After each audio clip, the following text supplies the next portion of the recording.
Warning: the following content contains strong language and may not be suitable for children. This content is primarily for adults, as this is a trucking channel and truckers have filthy mouths. Please don't tweak if I say viewer discretion is advised.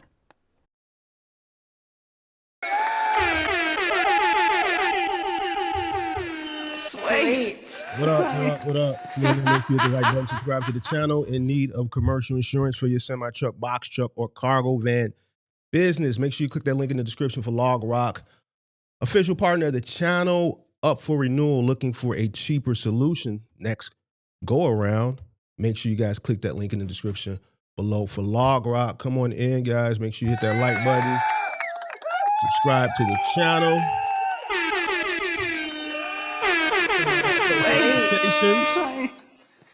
How's everybody doing this afternoon? Make sure I got everything going on.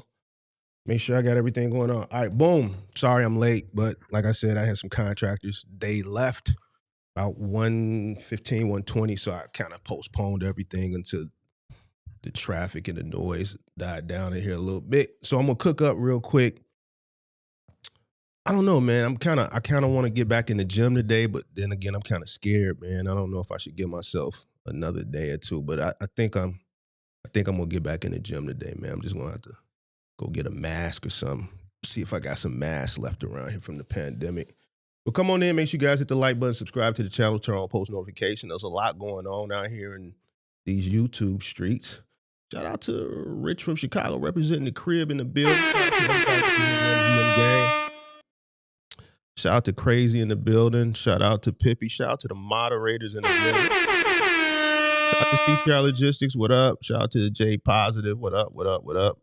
Shout out to Bashir. What's going on? Representing ATL, all my ATLians. Shout out to Ty. Ty say, what you know about this? What you talking about, that Drake? What do you... Drake came out in what? 08, right? 08. In 2008, I was 28 years old. Why wouldn't I know about Drake, bro? What do y'all, y'all young cats, what do y'all, y'all think time just revolves around you? Drake been out since 08, 07, 08. That mixtape came out in 08. I was 28. I was in my 20s when Drake came out. I don't understand. Drake is damn near 40. Is Drake 40 yet? I think Drake might be 39, 40 himself. What are you talking about? I don't understand, bro. Time don't stand still. It don't revolve around the 20s. What you tired? 27, 28? Time don't revolve around you. What up, Mark? Shout out to Alphonse. Where you been at, pimp? I ain't seen you in a minute. Shout out to Valise in the building. Playing the GOAT. Drake is not the GOAT, bro. He is not the GOAT. What type of GOAT you talking about? There's only one GOAT in the music industry. It's only one GOAT. And his name is Michael. It ain't Aubrey. It's only one GOAT, and his name is Michael. His name is Michael. Matter of fact, it's a lot of MJs that's the GOAT. It's a lot of MJs that's the GOAT. MJ. Shout out to Matthew on the go. What up? Who else we got? CTR, what up? Tell him CTR, man. Drake ain't no GOAT. Shout out to Rich. Shout out to Box Truck Dan, representing Oakland. Shout out to Ben Uzi in the building. Shout out to... who else? Pippi say get in the shower and sweat it out. I ain't sick no more. I just, it's a lot of germs in the gym. That's probably where I got sick from in the first place. And, the gym is overcrowded now with all the New Year's resolution people. So I'm just kind of getting back in there with all those germs when I'm just now getting better. It's just a little nerve-wracking. One time in my life, I got back-to-back sick. It was maybe like 10 years ago, maybe a little longer. So I don't know. Shout out to Michael Robinson in the building. Shout out to Ben Uzi. Box Truck Mitch. Shout out to Box Truck Mitch. Box Truck Mitch said he think you ancient. That's what I'm saying. What? Drake came out in 08, bro. I was 28. Drake is like 40 now, bro. I'm not ancient, bro. What you... Like y'all little cats, man, shit don't revolve around y'all, man. Keep trying to tell y'all that. Been trying not to fight these 4 kids off of my all under 12 LMAO. Shout out to Alfonso, man. Glad to see you still out here. Shout out to Expediting America. Where you been at? Man, everybody popping in here, I ain't seen Expediting America. Where you been at? You still make content? You still make content? What's going on? Shout out to Kobe in the building. Shout out to all the MGM gang. Shout out to the Franklin Blueprint. Shout out to Greg, man. Oh, man, Detroit. Hey, man, Detroit got smoked last night. And all this morning, man. Listen, this Chicago versus Detroit shit that's been going on for the past week on the internet got real ugly last night, man. Y'all want me to react to that? What y'all think? Y'all think I should did y'all like the reaction from last week? Y'all want me to react to that Corey shit? Man, Buddy ass was real calm this morning on this show, wasn't he? His whole attitude then switched up, didn't it? Let's see. Expedite America, you ain't doing content no more, big dog. Even people in here saying where the content at.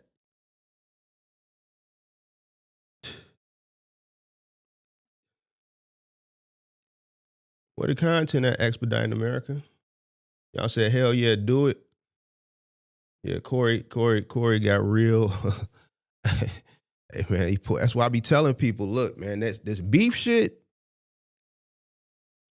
Listen, I say it all the time because this is what I was taught growing up. Don't go fucking with nobody because you don't know how they gonna respond. You don't know how and when. You don't know how and when. Some people out here that they moral compass and they moral high ground will just not, they just don't have it. And then now that the more that I think about it, that man he done said some very, very harsh things about his own kids. So, you know what I'm saying? The next person's kids ain't gonna be. That's why I think a lot of people, when they do this online back and forth, they really need to think before they act. Because once you step outside the boundaries, you got to think, do you have anything to lose? Do you have it? And I'm not thinking about nobody, and I'm not trying, this is just in response to what's going on in the algorithm. You know what I'm saying? I'm not gearing my reaction as far as what I'm saying towards anybody, but I even tell people like, man, you got to think, do you got shit to lose because you don't know how far the other person is willing to go?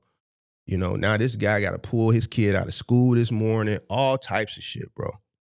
All types of shit. But you know what? When I think about it, he took it somewhere and he didn't think of the consequences on who had more to lose.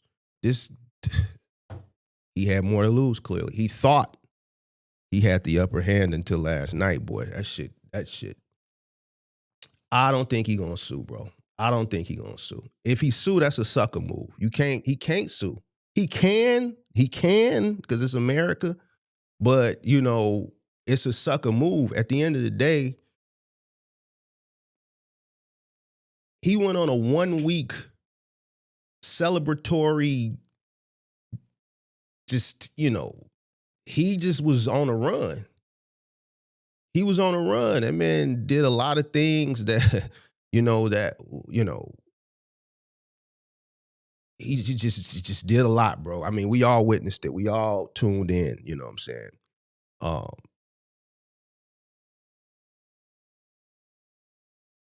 And, you know, the other party was very quiet, right? And when he came last night, it was just very, very, I didn't see that coming. But after it came, I think like, man, that man, you know, we know he ain't got no filter. He done said bad shit about his own kids. You know, so to put somebody else's kid in it and say what he said and about his wife and more so the kid, and to hear the after effects of, you know, the trauma, I guess, that's caused, and him having to pull the kid out of school this morning, you know, I don't know, bro. Some people say, you know, war's war. Ain't nothing off the table when it's war, you know. So some people got a moral high ground, some people don't. So it's just a lesson. I say it all the time. Don't go fucking with nobody. Don't go fucking with nobody because you cannot control when, right, and how they respond, and it may affect you. That Corey ain't got nothing to lose, bro. Corey ain't got nothing to lose. In this situation, he had far less to lose than the other party. So now, this girl who, and we see it play out if you follow it. She has been traveling and competing, and we know kids today are not as mentally tough as children in the past once were.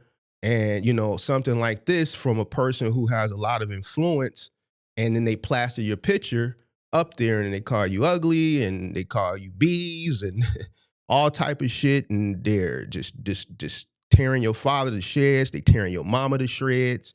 They putting out the fact that your daddy may have a side chick that does the show with him. All this is weighing on this kid, and what happened has happened. So, it is what it is. I don't know. I might go into it. Black YouTube is on fire right now. It's like 50 live streams going on reacting to it. So I don't know. Maybe later on tonight I might throw my little 2 cents in there. Might throw my little 2 cents in there. You said he's smart. Don't start nothing. Won't be nothing. You never know how a person win and how they gonna respond. That's why I say it's best to just leave people alone. Said Chloe went for the neck. He already stated his daughter is mentally harmed. Case coming.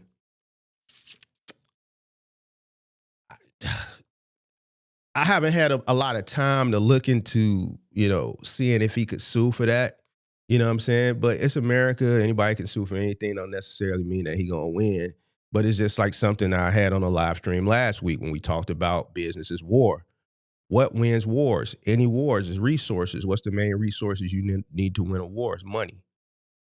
That's another thing. That they're, I'm not, I don't know what each person has in his account. What I can say is, one person is very transparent as far as showing their income for their YouTube platform, not for their other assets, as far as real estate and brokerages and things like that.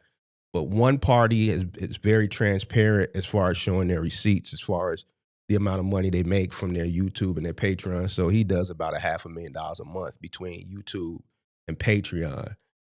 Corey Holcomb, just following his career, he could be a lot farther than where he is. But we know why he is, I wouldn't say he's blackballed, but his mouth has gotten him into trouble. He's a very vocal person. You see how he talks about his peers in the space.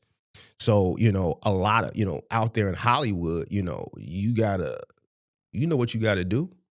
And, a big part of what you gotta do to excel in Hollywood, he speaks adamantly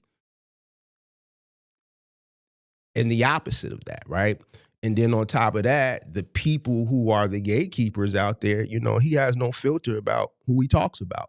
So that's why a person of his skill set, right? And his, I wouldn't say comedic genius, but I would definitely say his quality of his skill set.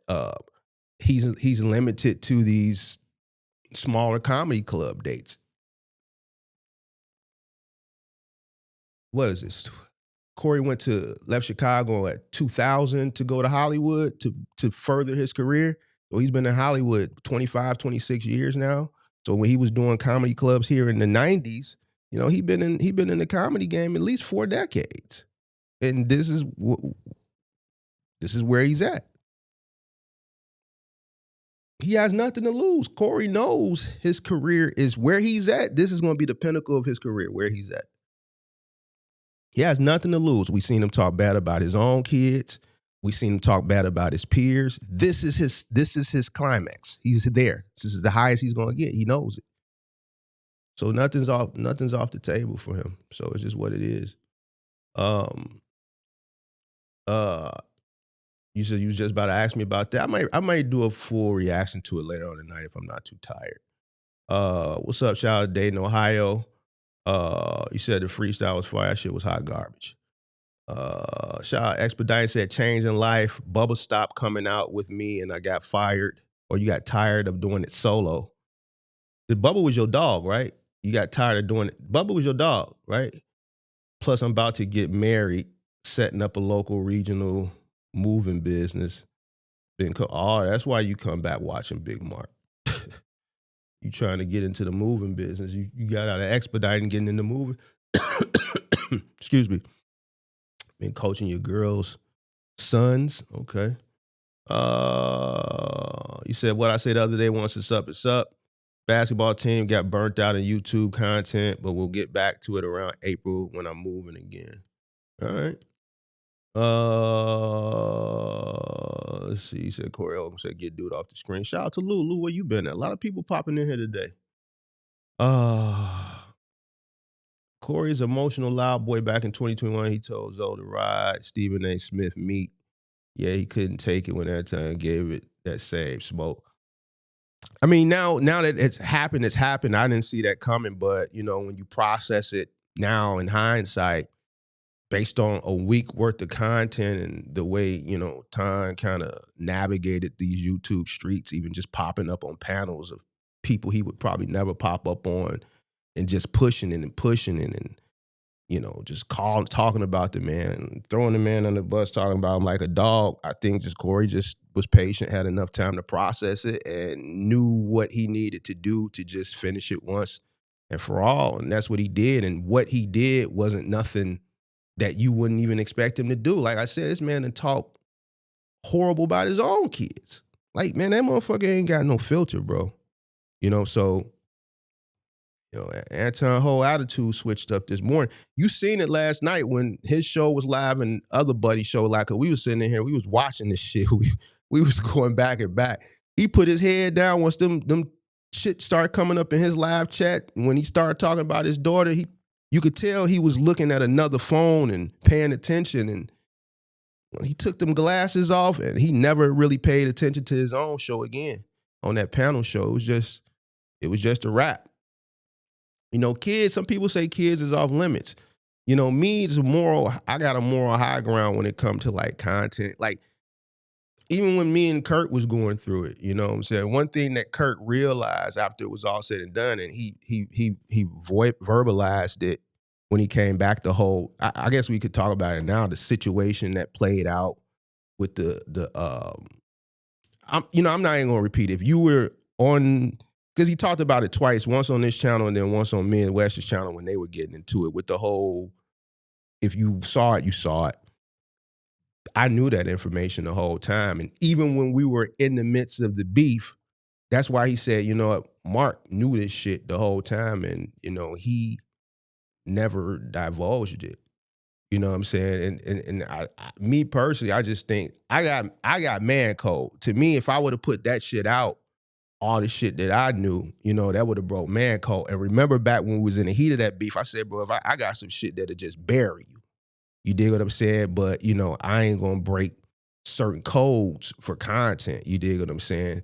And it never really bothered me to stoop that low because it wasn't nothing to me that serious as content. Now, Kirk was a person, nothing's off limits to him. But, me, I can take a more high ground and still get down with you. But like he said he earned a lot of respect for me because I knew it. And I just never put it out there. But, not everybody is going to take the high ground. You know what I'm saying? Some people are just, war is war and nothing's off the table. So, it is what it is. I seen some people comment in some of these reactions that, oh man, the street code say kids is off limits. This ain't the street. And the structure from the street has died as soon as they cut the heads off the snakes. As soon as they put all the leaders in jail, all the structure and the law disappeared. Ain't no structure, so ain't nothing off limit. Shorty's getting popped every day. So this is what it is. Let's see. Anton got the research. He definitely lawyered up this morning. Yeah, you could tell he lawyered up because he said he'd been advised not to respond. Going after wife and kids, L is not an L for Chicago. It ain't got shit to do with Chicago. Corey has always been a slime ball when it comes to just talking about people. He's a comedian, but he has no moral compass. Clearly, he's always been like I said. He's talking bad about his own kids. So, dang, Corey been gone from Chicago since 2000, bro. I said it when the reaction last week. He's gone, bro. He's gone. He described it why he didn't hit him last night. He mustered up some type of reason and why he gave him. I just was giving him chances. But I can guarantee you that a Corey 30, 25 years ago, 26, 27 years ago would have responded really, really different. He wouldn't have gave him that many chances. You see what I'm saying? So I think he's been gone. He's been in Hollywood too long, bro. So and L is an L maybe for his,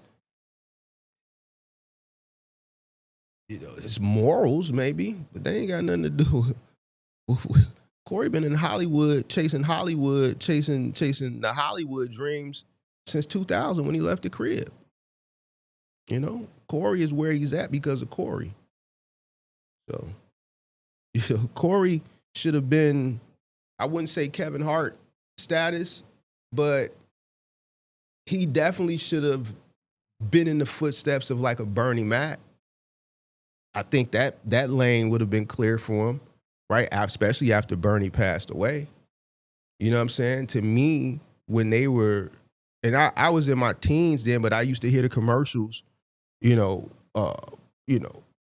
the car with my mom as a teenager for the Riddles Comedy Club and shit like that. And, Corey Holcomb and Bernie Mac and for the people from the Chicago who was just out and about around that time, the Click, right? They used to do some comedy sets from what I can remember at the Click, and just all the other little small comedy clubs throughout the city.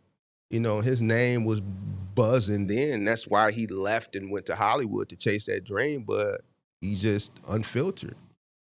You get out there in Hollywood, you got to do some things, something strange for a little bit of change. He didn't want to put the dress on. The Backdooria that he talked about, he was against it. A lot of the gatekeepers, he talked bad about him. So it's like everything he needs to do to progress, he could have got to before Bernie died, because it was things Bernie wouldn't do. Bernie wouldn't put the dress on. Bernie had morals. It was a viral clip with the shorty when they was doing the show. I forget the name of that Bernie Mac show, and the producer, when they was doing the photo shoot for it, they wanted the boy to sit on his lap, and Bernie said, nah. And they was like, nah. He said, no. And he sat him like right next to him, shit like that. I think Corey could have got to, and I think right there, God rest Bernie's soul, I think that was Bernie's height. I think he probably wouldn't have gone, because now the shit has come out about Steve and how kind of Steve was trying to suppress Bernie, because everybody knew Bernie was funnier. So, I think he could have followed in that footsteps, and I think he would have done better than where he is now, but I think that would have been his climax right where Bernie got to, right before he passed, the Bernie Mac show. Yeah. So, yeah, so I may go a little bit deeper, since I know a little history on it, being from here, but and just watching and just being older and following the career and things of that nature. But I think going into a war with a comedian, I think is dangerous if you're not a comedian. Then going into a war with a person who does have a history of just not giving a fuck. So now you're talking about trauma and crying in the principal's office this morning and lawyers. And this is why I think people should you just got to know who your opponent is and just know when to stop. And then that's it. All right. Let's get on with this show. Appreciate that super chat. Sweet. You need more of those late night reaction shows getting me through the morning workout. Yeah. I want to do 2 late night with Marks a week. I've been doing one consistently now on Tuesday nights. It just throws my sleep off, bro. I like to be in bed by like 10:30. So my sleep score can stay above 90. You know, my sleep score been kind of down since I've been sick because I've been waking up. But my goal is to get to 2 of those a week. So I'm gonna try to get to 2 a week. But I appreciate it though. Thank you very much. Sweet. Another thing before we get started. Everybody keep asking me about this investment club. I know y'all keep saying, everybody, Mark, you gotta do another investment club. You gotta do another investment club. You gotta do another investment club. So I've been thinking about it. I haven't decided. But I have come up with some ideas in case I do it. Now, if I do another investment club, I'm gonna tell you this now. Make sure you hit the like button, subscribe to the channel, turn on post notifications, because a lot of money was made. But a lot has changed since I did it the last time. And I don't want it to be, it was a members only thing, but I think I'm going to make it even more, I don't even want it to be that. I want it to be even more exclusive than members only. So if I do it, I'm only going to take in 10 people. I'm only going to take in 10 people. It's not going to be a price. It's not going to be a price. What's going to happen is I'm probably going to take in 10 people, and I'm going to vet those 10 people very, very, very, very carefully. Because at the end of the day, making the money is good, right? We made money, but if you want me to do what I did the last time, when I say, yo, it's time to exit the play, and a small percent exit because now everybody else wants to stay greedy, and then you stay in, and then the whole purpose is listening to me. The moment I say this, get out, a week later, it went like that. So, I only want to take people that's going to just you got to follow the play. Right? So I'm just going to make it even more exclusive. And two, I don't want like shit getting out. Shit was getting out, man. People was reaching, man. I'm going to limit that shit. 10 people, you're going to be vetted. If I decide to do it. So, it may be, you may have to have a certain amount to come in. I may test your investment knowledge, right? Just to see what you know, because I don't want to work with rookies. I don't want to work with newbies. I don't want to work with people who don't understand that if it's time to exit and transition, it's time to go. I don't want to work with nobody that's want to hold on for dear life. Greedy pigs get led to the slaughter. You got to keep the money moving. So if we do it, I'm only going to take 10 people. What I'm going to end up doing is probably creating a Discord room and allowing just access for those 10 people. And then that's where we will do it. It won't be a cost or anything. It's just going to be a vetting process. But that's it. So I think that's no, I'm not going to even the people who do come in that I vet, they obviously, and that's another thing, you already got to be a part of the Discord if we do it. I'll make the announcement so that everybody don't go rush to join the Discord today. I'm not gonna send you off because if I don't do it for another 2-3 months, I don't want you to be like, man, I joined the Discord because you said you was gonna do this. I was going with you. No, I'll make an announcement. Yo, I'm starting the vetting process for the investment club part 2. And one of the qualifications is going to be you have to have access to the Discord. And then from there, whatever the questionnaire is, whatever I'm requesting of you, as far as your knowledge, are you investing already? What are you investing in? Things of that nature. Whatever the qualifications are, and then we'll go for there. But one of the qualifiers will be you have to be in the Discord, because this is where these meetings are going to take place. So, all right. So that's that. I'm still thinking about it. Because it is going to be a commitment. That's a very challenging commitment, because, you know, I have to expose some of my investments, right? I'm a private person. I have to, communicate more with you, and then I understand that there is a risk associated with it as well, and you guys know how I feel about that. So another reason why I'm going through the vetting process, because I want to make sure that the people understand, what investing is, and just understand the risk that's associated. I want to make sure people can take certain risks, because right now, investing today is different than investing was 2 years ago. We're in a different marketplace, right? So, it's not something that I would suggest like where I'm at for beginners. So that's why I want to see who it is and your knowledge and things like that. So, all right, let's get on with this show, man. Let's get on with this show. I want to invest in a hotline app. Call it Long Drive. Yeah, man. I think that's something that I came up with last night. You want to invest in that idea? I might do that. Man. Get some girlies and have them talk to some of these OTR truckers overnight. Get them on down the road, man. Just keep them company. You did. Be like a new version digital pimp, a phone pimp. A bunch of them guys on that reaction video said, man, they be lonely out here, man. They need somebody to talk to. Don't worry about it, pimp. I got an idea.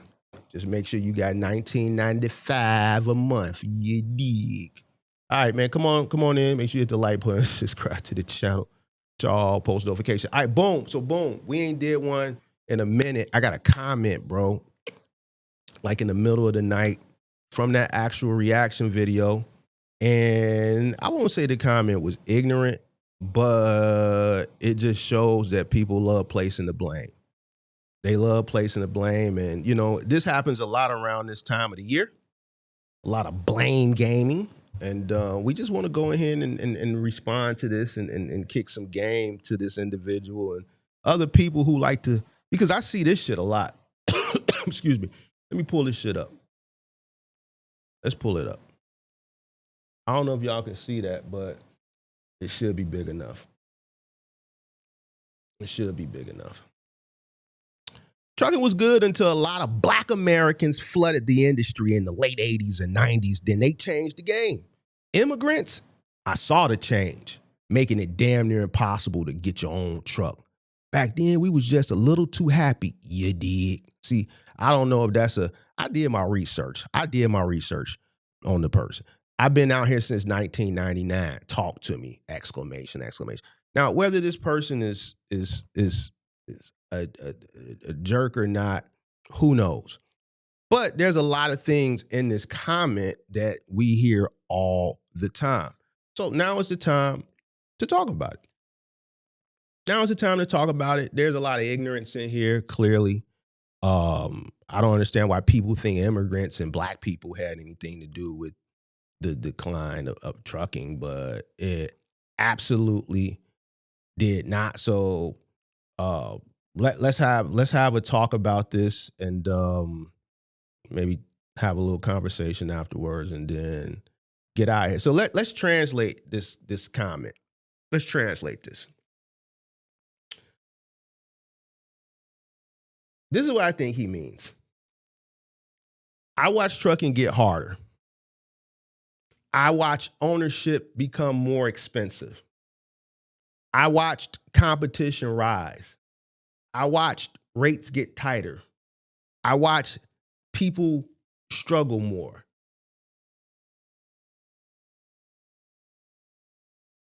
I feel like the industry got taken from me.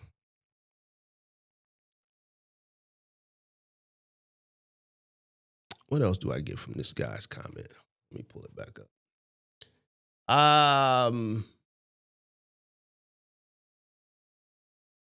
Yeah, I think that's basically what he's trying to say. And you know what? And shout out to you. You've been out here since 1999. You earned your stripes, but if you sitting here complaining, in 2026, bro, 27 years later, big dog, then I got some words for you. I got some words for you. Because this ain't got shit to do with black people. It ain't got shit to do with immigrants. That's just your analysis. And basically what you doing is you scapegoating.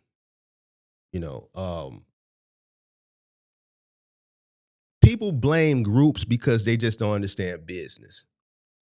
One of the main things that they don't understand is capitalism. They don't understand capitalism. They don't understand systems. You know why? Because systems are complicated. Blaming people, blaming demographics is just easier. It's simple. It's easy to say, oh, it's the immigrants. It's easy to say when them black people started trucking. It's easy to say, oh, it's the new drivers. It's easy to say it's the rookies. It's the foreigners. It's everybody. Just like the guy from the reaction video from last night, the white guy, the country white guy who was in the truck and playing the country music and shit. And he was even blaming us, the consumers. He said we got our hands in his pocket. And for the life of me, I've been still trying to figure out how I've ever put my hands in the pocket. I've never put my hands in an OTR driver's pocket. Every time I go to the store and buy anything, whether I'm in the store online or I'm purchasing something online, a big part, let me not say a big part, a portion of the retail cost, transportation is included in it. So it's actually the other way around. People say things because they're ignorant not being, people take the word ignorant and they just think it means stupid. It just means a person who doesn't know. They're ignorant and they say things based off emotion. The easiest way to stop doing that is just to do a little research, to understand why things are the way they are. So they just stay mad. Another thing we see a lot of people say, they keep taking cheap freight. And then they say mad, like the guy with the semi truck from the low rider Peterbilt. He's blaming everybody else but himself. The guy yesterday blaming everybody else but himself. So let's talk about it. Trucking did not change because of skin color. Whether it be a black person, whether it be a brown person. Trucking changed because the industry changed. The structure of the industry changed. It all goes back to 1980. Has nothing to do with color. You think capitalism cares about color? Capitalism don't care about color. I'm pretty sure everybody in here has done business or spent some money somewhere with someone that didn't like you because of the color of your skin. I'm pretty sure you've walked into a store and made a purchase in a store somewhere, and the person who was ringing you out or the owner, and it don't matter. You could be a white person walking into Family Dollar, and even though the cashier may not own the Family Dollar, they might not like white people. You could be a black person or an immigrant or a migrant that has walked into a store and purchased something, and the owner, the cashier didn't like you, but they still sold you the item. You know why? Because capitalism doesn't care about color. All it cares about is money. The only color capitalism cares about is green. And I ain't never met a green person as far as skin color grade.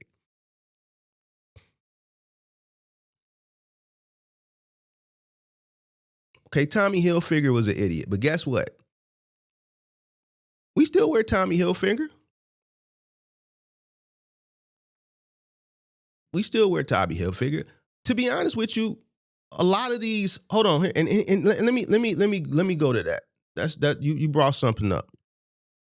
Tommy Hilfiger said that, but Tommy Hilfiger still sold to black people. You know why? Because guess what? He sold to retail corporations like Macy's, and Macy's sells to black people. So he was just expressing his racism. He didn't stop. How can you stop? The only way Tommy Hilfiger was going to be able to stop selling clothes to black people was to stop selling clothes. A big part of Tommy Hilfiger's money came from Macy's.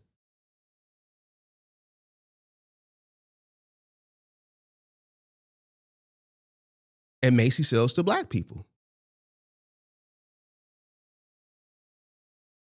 You think Tommy Hilfiger was going to say, oh, Macy's, I can't do business with you no more because you sell to too many black people? Nah. Only thing he did was just express his racism. That's it. That's it and that's all. Trucking didn't change because of skin color.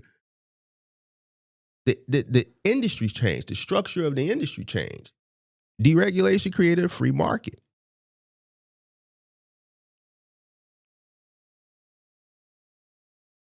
Before deregulation, trucking was way more controlled. Rates were protected. Deregulation gave black people and Hispanics and people of color more opportunity, believe it or not, right?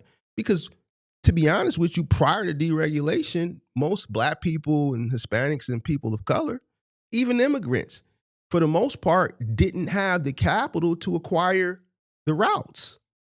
You had to own a route. It was regulated. Meaning there was less competition because you own a route. So a certain commodity, if you own a route delivering a certain commodity, let's say from Chicago to Ohio or Chicago to Cincinnati, and for whatever that commodity was, in most cases, you were the only authority that could transport those goods for that route. Do you think something like that came cheap? Of course not. What if regulation was still in play today? How much do you think a route would cost in today's economy?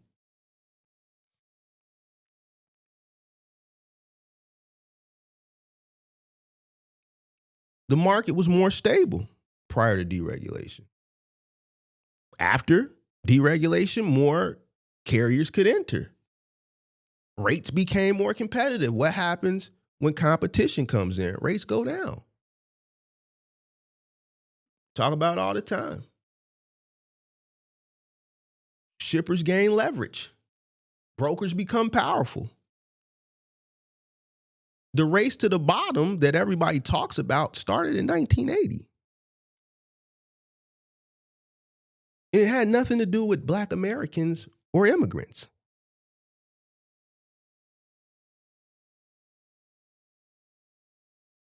It's capitalism. Deregulation didn't make trucking racist. Deregulation made trucking capitalist. This is America.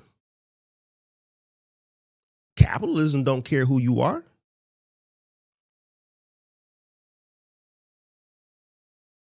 If everybody did business for the most part, it would be a lot of money not being made if people harbored prejudices when it came to who they did business with.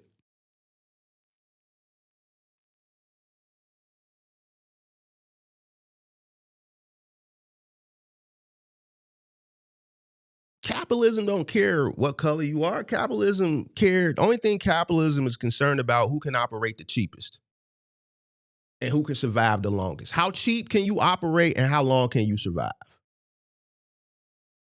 That's it.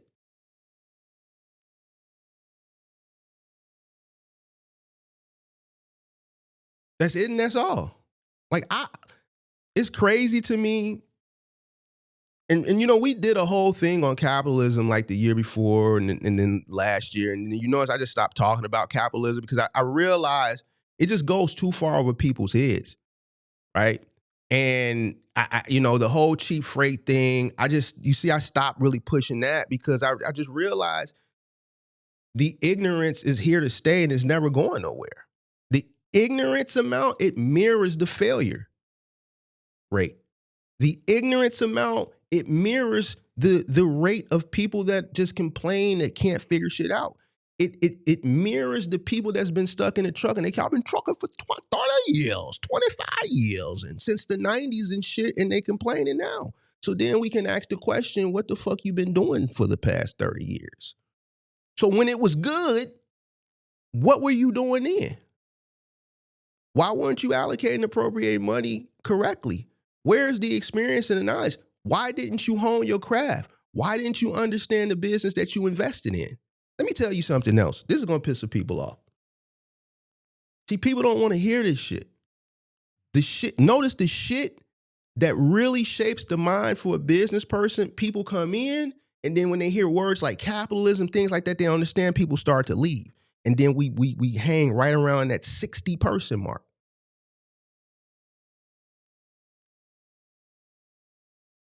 Let me tell you something, and it's going to fuck a lot of people up. The smartest people and the most successful people in logistics are not behind the wheel of a truck.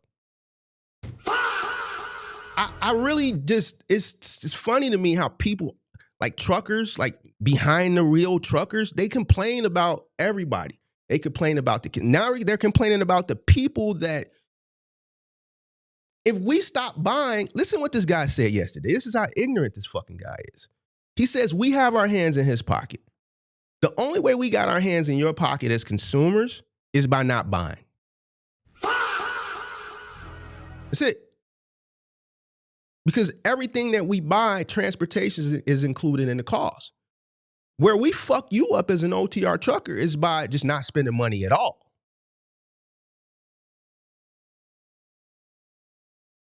The people in logistics that make the most money and are the smartest are the people who are not behind the fucking wheel of a truck. Now, don't get this the wrong way. If you're still behind the wheel of a truck, that doesn't mean you have to stay behind the wheel of a truck. That just means that you're still in the beginning phases, or you're navigating through the industry, you're learning, but you have a plan to grow and exit because you understand that if you're behind the wheel of a truck, you're at the bottom of the totem pole. It's just the way it is.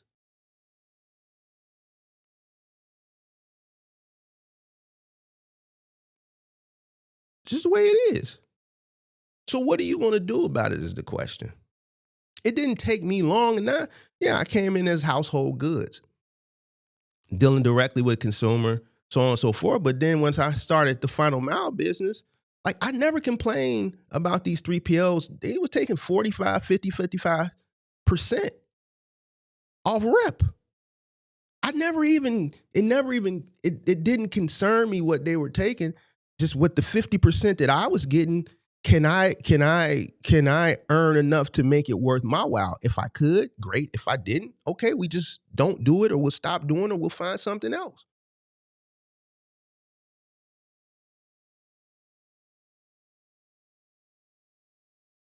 The brokers make more. The shippers.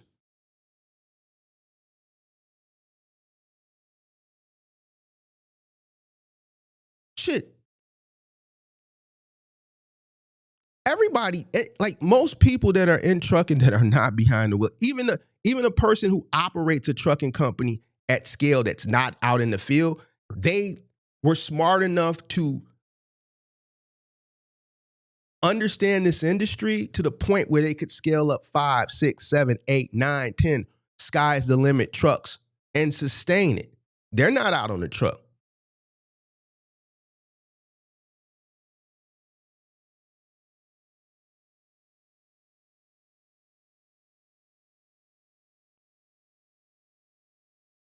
It's the people that I hear that have been out here 25, 30 years that are.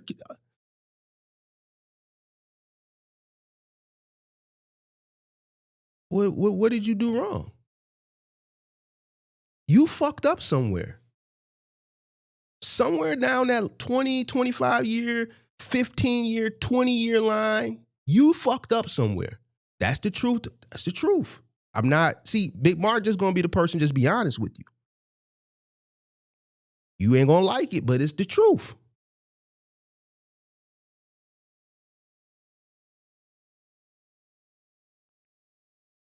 What happened after 1988? Yeah, the cost of entry went through the roof. Things got harder. Back then, ownership didn't come with the same financial pressure, but inflation gets higher every year. Today, trucks cost more. The repairs cost more. The tires cost more. The insurance costs more. Insurance has skyrocketed a lot because of you running your fucking mouth. You want me to be honest with you? Oh, Big Mark, you feel a lot better. All you truckers that turned into content creators in 2020, you came on, you were so excited because you was making all this money, and even then you didn't understand why you was making so much money, and you wanted to burn your mouth and tell. You put people in your business. So then there was more people coming in because you was running your mouth, and then you had new people that was coming in because you ran your mouth. So then they created the channel, and then the shit just kept going and you kept creating this snowball effect because you put people in your business. You wanted to show all your how much money you were making and all this shit, and then you made it worse for yourself because now with all these people that came in during that time period that was doing all that dumb shit, y'all that was around back then, remember all the dumb shit that people was doing? And then they started even doing more dumb shit in 2022 when the market started to correct itself. Abandoning trucks, abandoning loads. I heard Amazon people was leaving loads outside the post office. People was stealing them, and all types of just stories that was heard. The rental truck stories of people abandoning rental trucks. When the rental truck companies kept hitting the cars every week, the money wasn't there no more. Once the market started to correct itself, instead of people doing the right thing and turning the trucks in, they was on the lam, still trying to run loads on the lam, not paying for the rental, and then ditching the rental truck. This is why insurance rates just skyrocketed the way they did. Why? Because everybody, even if you were doing right, you got to pay for the fuck up of other people's because there's so many people fucking up now. Even the good people got to get hit for that. See, back in the day when everybody had like some type of moral compass, your insurance rates would actually go down. Over a period of time, your insurance rates would go down. My insurance has never gone up. It is always going down on every single personal vehicle over time with your trucks. For the first time, shit went up. Minus commercially in 2015, my insurance went up because of that claim. But I'm just saying in general, over time, you got depreciation. You get older from the personal side, things of that nature. My personal insurance went up because of all the fuck ups that people were doing during the pandemic. My box trucks insurance went up.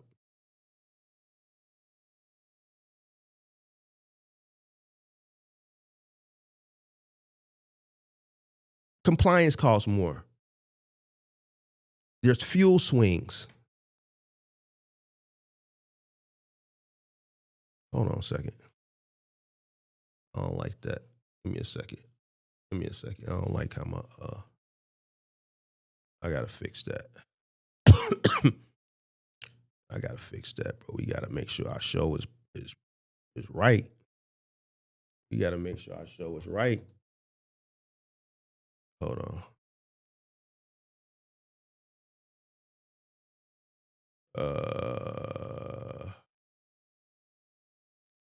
Give me 1 second.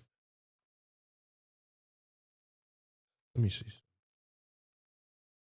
I don't know how there we go. Gotta change my back. I gotta make sure my background is right. All right. Let me get that out the way. Oh, you know what? Let's leave that up. I like that right there. All right. So now you can't enter trucking with that dream and that prayer that everybody used to enter it back in the 60s and the 70s. And this is the American dream. Trucking is a great American dream job. That shit over with. Has nothing to do with black, has nothing to do with immigrants, has nothing to do with none of that shit. Mega carriers gain a massive advantage. I talked about it last week. Who wins wars? We just talked about it. Who has the resources? What's the most important resource? Money. Person with more money can operate more efficiently than you on a smaller margin. And their smaller margin makes way more money than you because they're doing it at volume. These companies operate 3%. Remember when the content creator last year, the year before, was, you sure they making 2-3%? Ain't nobody would be out here making no 2-3%. When people would say that shit to me, I just learned to stop going into these info wars with people because I understand my business acumen is way farther than theirs. What are you talking about, bro? It's businesses that are multi-billion-dollar businesses off 2-3% profit margins.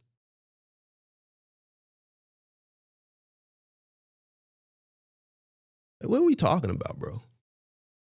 It's a difference from them and you when you're talking about thousands of pieces of assets in their asset portfolio versus you and your one funky ass 26-wheel box truck.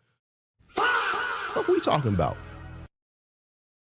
Fuck is we talking about? That's why I be like, yo, bro, I understand why people be in these trucks 20 and 30 years. Saying dumb shit like that is why you're still fucking out there in the truck. And then you try to justify it. We out here. Motherfucker. Yeah, you gonna stay your goofy ass out there because of the ignorant shit, your mindset. We out here. You ain't out here. You ain't out here. Ain't nobody make 2-3% for do that. We out here. You don't know what you talk about. Ain't nobody for do it for 2-3%. You ain't even out here. That's why you out there and I'm in the house. Because people absolutely build successful, profitable business 2-3%. Go look at the mega carriers and let me know what their profit margins are.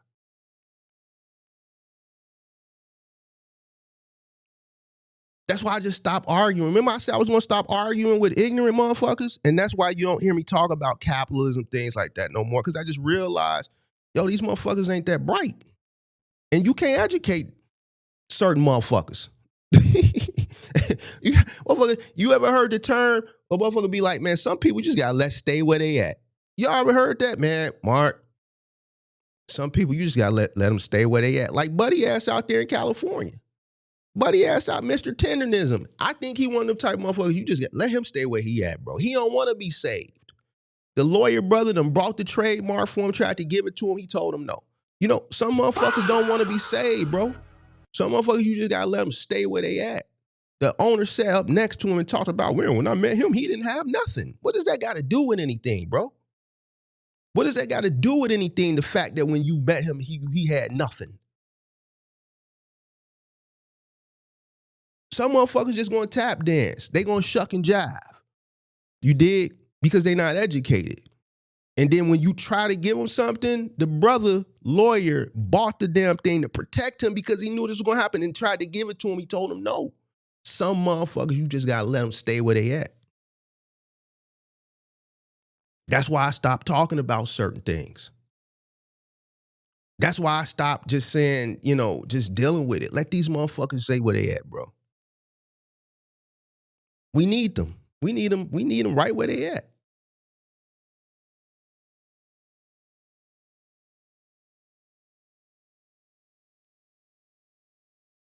Big fleets, they run different.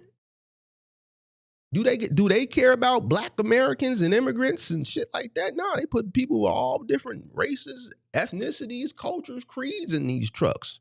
All they care about is the bottom line. They run different than you, though. Fuel discounts, maintenance networks, dedicated contracts, compliance departments. A lot of them are self-insured. That's a big one right there, self-insured. You know what I learned about self-insured? When I had that U-Haul contract at my yard. And a person was returning one of the 26 footers and tore my gate up. And I called my area field manager. When you're a U-Haul dealer, you get what's called an area field manager. It's the person who comes out and services the trucks and shit like that. And he said, okay, I'm gonna have to put a claim in with you at U-Haul. I found out U-Haul got a whole company that they own. I forget the name of it. I think it started with a W. I forget what it's called. But they got a whole company they own. You know it's a U-Haul insurance company because the colors are branded U-Haul, but they don't call it U-Haul insurance. It's called something else. And filed a claim, and they cut me a check for like $9,000. $9,000. Because it was my big gate, my big electric gate where you put the code in. And the lady just didn't cut the truck wide enough when she pulled in, and it just, it was a 26-footer, caught the gate, and it got the bumper got hooked and it yanked it out. I think I got pictures. I'll show them one day. But yeah, I found out then that about self-insurance. I didn't know.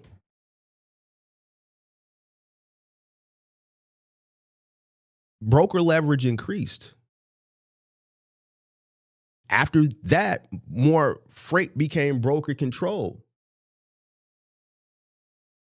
So shippers began paying stronger rates. Brokers got to take a cut. You got more people in your pocket. You wouldn't have had the opportunity in the first place. To the individual who wrote this, who happened to be a black man, the comment.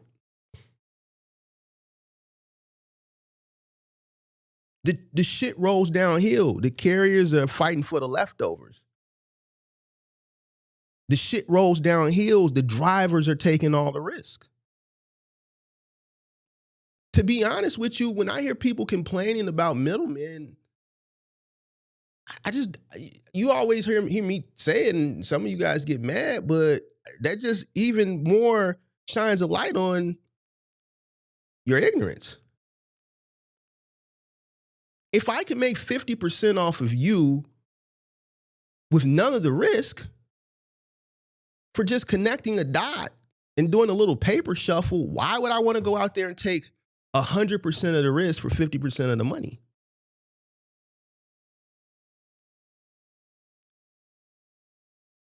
If that's what you want to do, then do it. If you don't want to accelerate and grow and scale, how can you get mad at someone else for an opportunity that you can take advantage of if you wanted to? I don't understand that. Listen, for the life of me, I be trying to understand why people get upset with other people that are in better positions or found ways to make money easier and better than them. Like, I really don't understand that. I really don't. If I can get something for 100 and give you 50 of it, and I take 50 because I can make a call and say, yeah, I'll do it for 100. And then I say, all right, I'll give it to you. I need you to go do this and that, pick this up here and take it there for $50. So I just got this from that person. I told you to go do it, and I'm going to send you $50 when it's done. All I did was talk to this person and talk to you and do a little paperwork. For that same $50, then I'm taking that 50%. You got to go drive, pick it up. Depending on, what it is, you may have to strap it down, whatever. You may have to wait. You got to drive some more. You got to back in. You got to unload. You may have to strap it. You may not, depending on what it is. And then in between all that, you're assuming the cost of what it takes to do that job. Fuel, time, tolls, wear and tear, compliance. And then even when you get your money, you got to factor that. That's a cost. Insurance. So now that same 50 that I got, it ain't the same 50 that you get.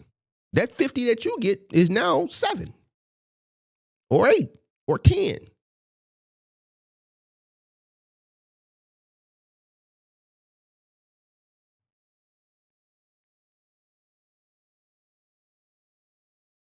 I don't understand.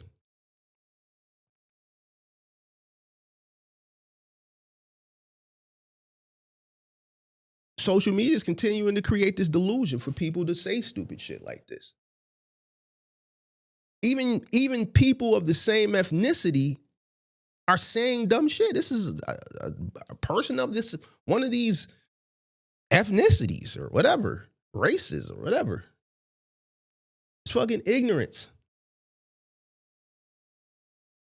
And when people say shit like this, nobody uses their own brain to make it sense. They just run with it. Yeah, it was the black people and the immigrants. When the black people came in the 80s and the 90s, they fucked it up. And then the immigrants came, and then just nobody could get no money then. That's a goddamn lie. How was I able to do it in box trucks? How was I able to come in, get it in box trucks, and you can't do it in the semi? How can somebody do that shit in a smaller assets than semi trucks and find a way to make it happen? You know why? Because none of that black shit, none of that ignorant shit, immigrant shit, it has nothing to do with it. I understand business. I understand capitalism. I understand what I'm investing in. I understand this shit rolls down here. I understand that I'm at the bottom of the totem pole, but I understand I could get to the top of the totem pole. And this is what we're going to start to strive for. We're not going to stay down here. Why? Because I don't like down here. Down here is fucked up. It's fucked up down here. Why do I want to stay down here? It's fucking muddy and shit, and it's more people down here with this fucked up mindset. I'm beyond this shit. I'm trying to go to the top. People down here are ignorant. They don't think. What the fuck I want to stay down here for? If I see that down here is where all the risk is and all the cost is, but the people up here are making the money, what do I do to get the fuck from down here? Never will I let nobody trick me when I see and read shit like this. Everybody can't be their own boss. Everybody's not gonna fucking be rich. Majority of the motherfuckers will never scale. A truck does not guarantee you success. It does not.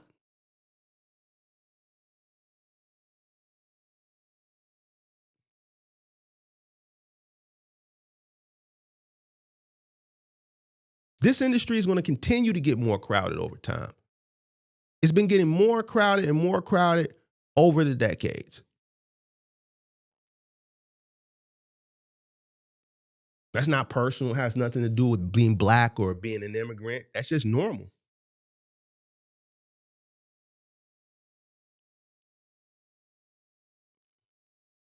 So the question is not who entered trucking. It has nothing to do with who entered trucking, black and immigrants. It has nothing to do with it. The question is, and I think a lot of people should be asking themselves, why didn't you position yourself to survive the changes?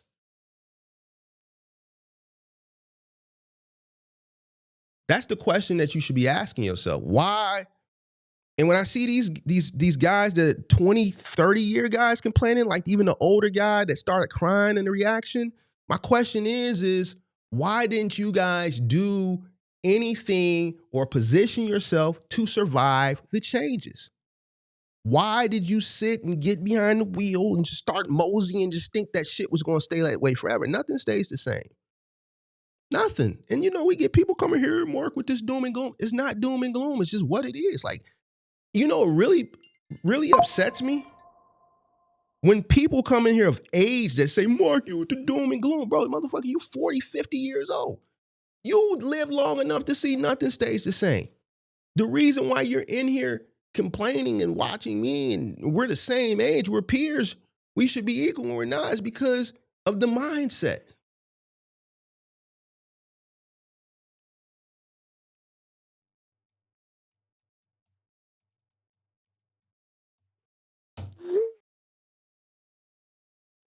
Moment.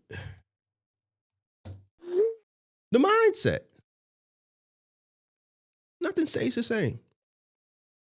Everything changes. Culture changes, fashion changes, business changes, hairstyles change. Crime has gotten worse over the years. Hasn't gotten better, it's gotten worse. Everything changes. Nothing stays the same. Prices change. Technology changes. Business changes. The way we look at business changes. The way we do business changes.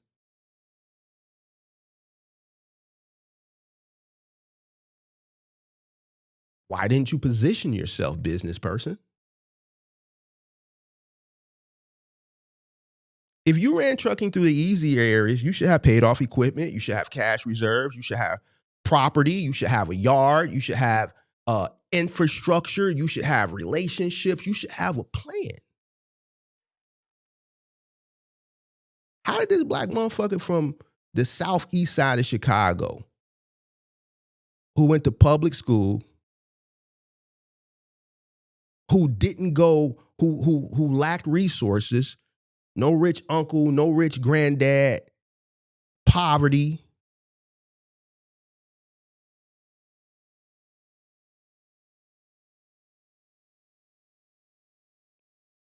no Ivy League, no mentors,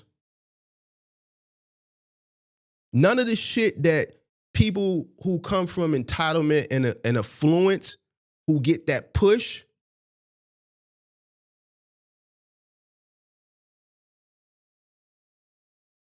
How did I figure this shit out?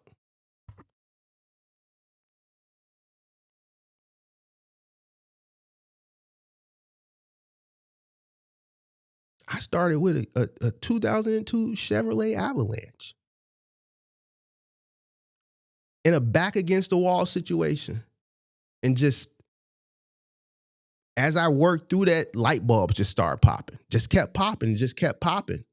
And my curiosity and my ambition paralleled along with my work experience, things that I learned throughout my journey from working, parallel and coupling that, I should say, with just, my educational knowledge. How was I able to do it? Why was I able to foresee the future? Why was I able to make right decisions? I didn't say every decision I made was right, but those forks that I got to in the road, that everybody gets to in the road, why was I able to choose the right path more times than not?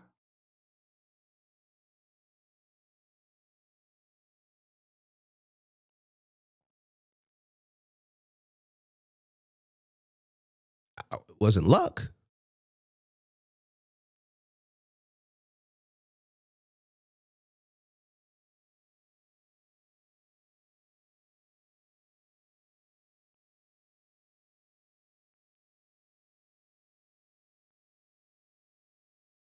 I never saw 2020 coming. But when 2020 came another fork in the road. I had to make a decision. And that was probably the most important decision out of all the decisions that I ever had to make in logistics.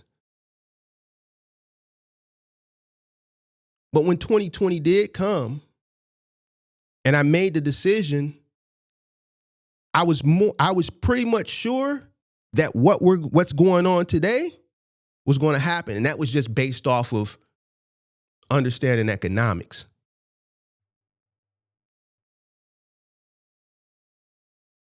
If you've been watching my channel, everything that's going on now, not only have I been predicting it, I've actually been praying for it to happen. I've gotten into it with people, Mark, why do you want things to get bad? Why do you want the economy to keep going down? Y'all been watching me remember those knockdown, drag out battles? And me like, man, I hope it gets worse. Some of the best opportunities are. It's not my fault that you're not doing what you're supposed to be doing. I know when the real money is made. It wasn't in 2020 and 2021. The real money is being made right now.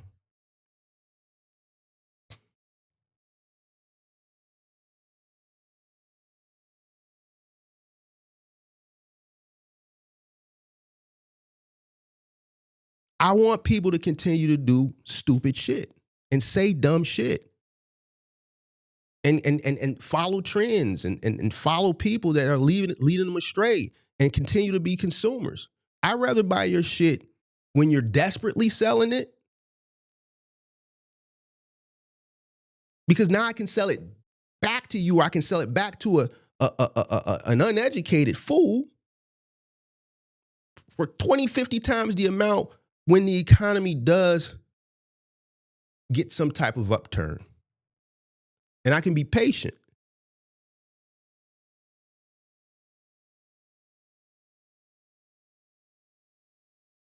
I think from a capitalistic mindset, not a consumer mindset.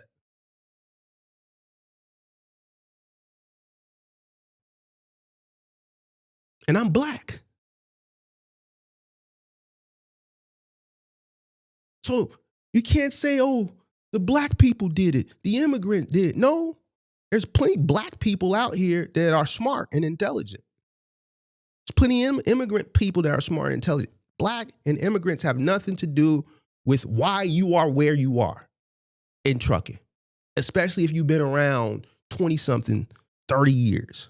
It's you.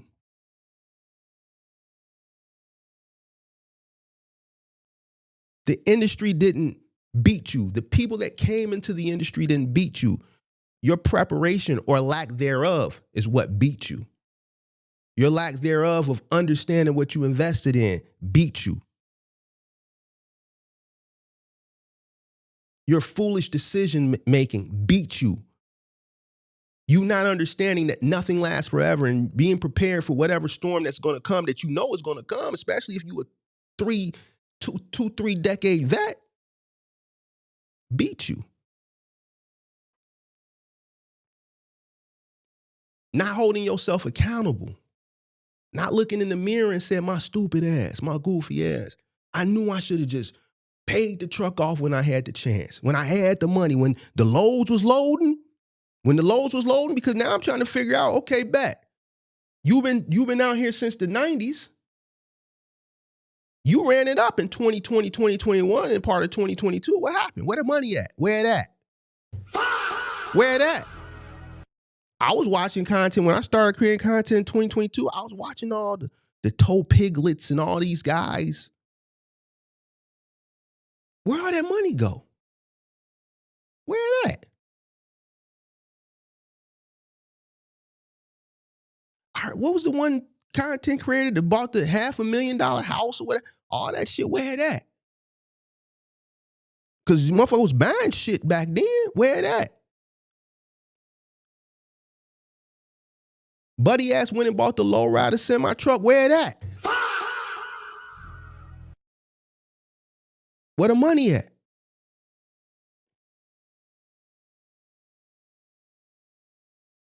He said back then, in the comment, he said back then we were just a little too happy. You goddamn right you was a little too happy. You know what that translates to? He said back then we was just a little too happy, you did? That translates to too much spending. That translates to not enough saving. That translates to too fancy of a lifestyle. That translates to not enough reserves, too much partying. Not enough ownership mentality.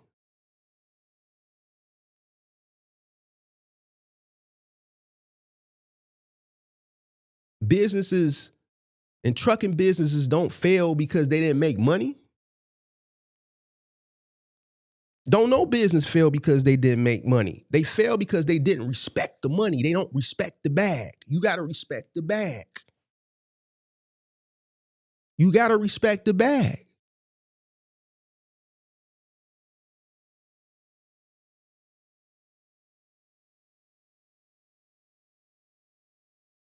You got to respect it and you got to protect it. Nigga like me trying to take your shit on everything I love. Do something goofy. Make a stupid move. Do some dumb shit. Let the broad tell you to go to Tulum. Now you got to come back and do some goofy shit. Y'all motherfuckers on Poshmark selling all your goddamn designer fashion. I got all my designer fashion for the past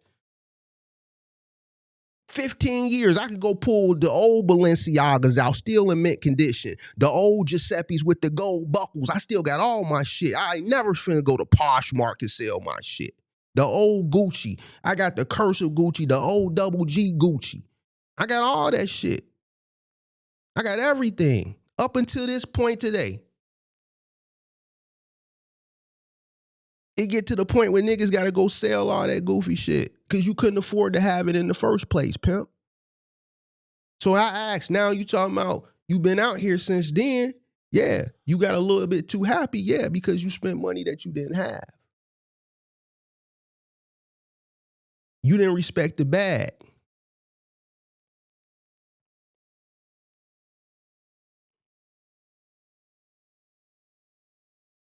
So now, but I'm gonna help you out, pimp. I'm gonna help you out. I'm gonna help you out. And it's gonna be cliche. It's gonna be cliche.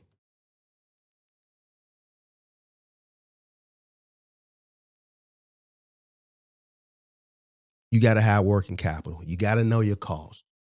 You gotta stop relying on spot markets and all that shit like it's a salary, depending on that shit. You gotta run your business like it's war, not fun.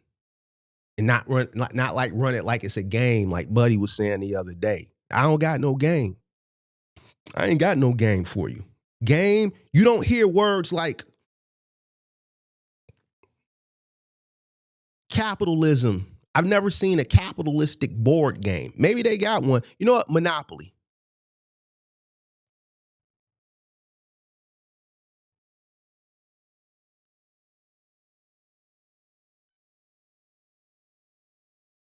I don't have game for you when it comes to business. I just got business. And ain't shit a game about this shit. This shit is serious business, not a game. It's not a serious game. Serious business. That's what it is. You don't win by complaining. You win by math, education, discipline, strategy, compliance, patience, competing, out-competing.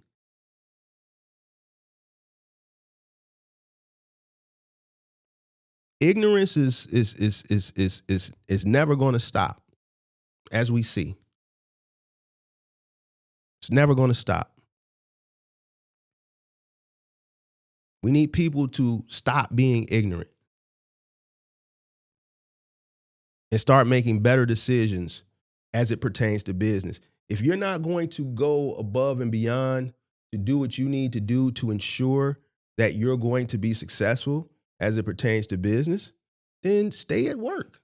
And I know y'all hate when I say that because you feel like you're entitled to success. No, you're not. You're not entitled to anything. Success is earned. And not only are you not entitled to it, you're competing.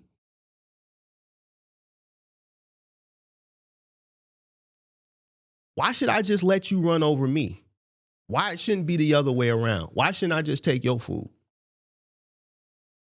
Capitalism.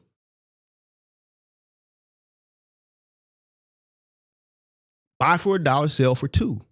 Not buy for $1 and lose it all and then go borrow $1. Like that doesn't make any sense to me. Buy for $1, sell for $2. Now, you know what's funny to me? This is funny to me. The line is open. I'll take a call or two. When I do the reaction videos to trucking, I don't even ask to hit the like button. People just like this shit because it's funny. It's entertaining. It's funny. It's me cracking jokes on ignorance.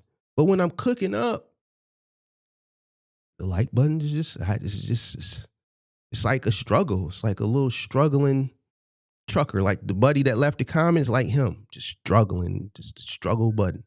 It's a struggle button. When I be cooking, motherfuckers just be liking them. I don't even have to tell motherfucker that, like, motherfuckers just be liking that shit. I be looking, I just seeing thumbs, just like, damn. When I'm cooking up game, just whatever, bro. Whatever. Hit the like button, I guess. I don't know. Whatever. All right, man. Phone line is open, bro. Dang, bro, I saw that comment and I just shook my head. I'm glad you're addressing it, though. No one wants to compete. Yeah, nobody wants to compete. In YouTube, most just care about red and blue colors. What does red and blue represent? I'm lost. What does red and blue represent in YouTube? Top tier giggers only buy $500 cars. All right, cool. Shout out to Chris in the building. Yep, that's it. Americo Rep West. Yep, that's what it's called. That's U-Haul's insurance company. Yep, that's what it's called. Yeah, it cut me a check for $9. Oh, that lady tore up my gate, and the check was way more than what it cost. They send out their own person, and it just cut me a check for $9. Yeah, it just needed a little welding. They sent me a check for $9. I'm like, all right, cool. It just needed a little welding, a new little welding in the box that controls the chain for the gate. When you put the code in, it just needed a little fixing.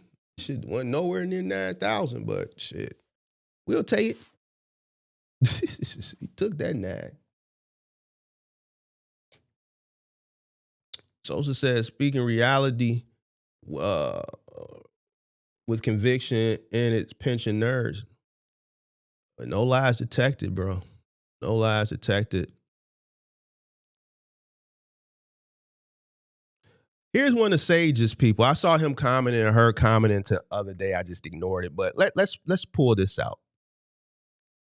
Let's pull this person out. Because this person, ever since the shit happened with Sage, has, been coming in. And I've been ignoring it, but let's just pull this out. I hope they're watching too. But we know they're watching. If capitalism is colorblind, then why do you think you are being held down by the man? When did you ever be sitting here hearing Big Mark saying he been held down? I did a live stream saying ain't no man held me down. I did a whole live stream saying ain't no man can't hold me down. I did it last year. I said, who is the man that y'all be talking about that's holding y'all down? This is how I know you don't watch my content and you just in your feelings based on what happened between me and the person that you champion in this back and forth. You don't watch my content. I did a whole stream saying, man, who is this man that y'all be talking about that be having his foot on your neck?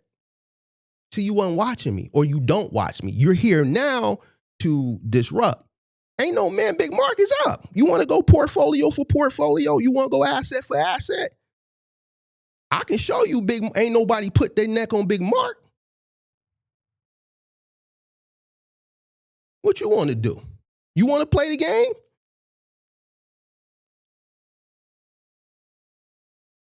I did a whole live stream last year saying, man, who is this man? Because ain't no man put their foot on my neck. Did you just hear what I said? Did you just hear what I said earlier?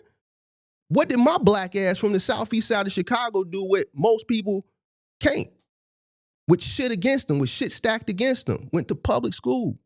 Didn't come from an entitlement. Didn't come from influence.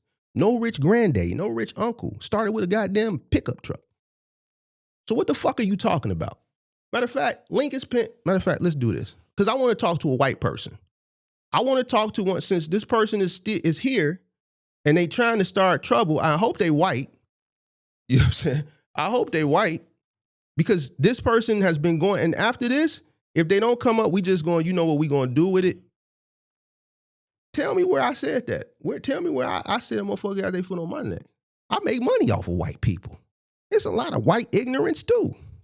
You think the people that I was reacting to was white. The old white man yesterday was crying. The middle American good old boy trucker guy that was driving down the road saying the consumers just got his hands in his pocket, he white. Big Mark at the crib. Hey, Mark Allen. You know, motherfucker got their foot on. Motherfucker got their foot on my neck. Listen. Check this out. Just go back where you came from. It ain't that deep. That's how I know you don't watch me. Go back through my content. Did a whole stream on it. Who was this man y'all talking about that got his foot on y'all neck? Now, if you say something else that I don't like, I'm gonna have to remove you because you're trying to start some shit. And I keep telling Sage, get your people. Your people will put you. See, my people ain't gonna do this shit. This shit is ridiculous. Get your people. Come get your people. Get your people, man. This nigga, he ain't fucked up. I say it all the time. I say, this nigga, he ain't fucked up.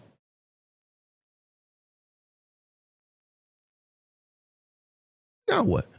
Is you one of them truckers that's moseying on down the road, sitting in your truck, moseying, just stuck, couldn't figure it out? You let a motherfucker with box trucks come in, run it up, and get out. I hope you ain't one of them 30-year truckers that's stuck. And they get quiet when Big Mark pull up. Yeah, I seen that shit the other day. I let it live. I said, man, we gonna ignore it. Nah, today, since this motherfucker got so much to say and try to sneak the shit in, there you go. People just say shit, bro. They don't even watch your content, bro.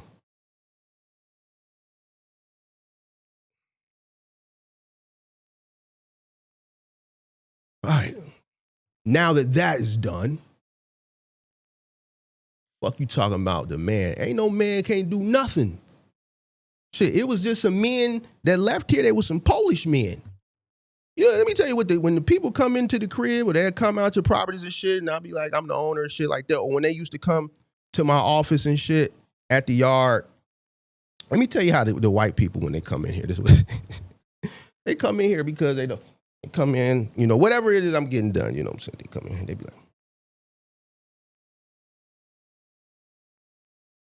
so after they do whatever it is they're going to do or whatever it is they're going to fix or whatever it is they're going to deliver or whatever is going on, they try to get to know you. You know, they'd be like this. Oh, hey man, can I ask you a question?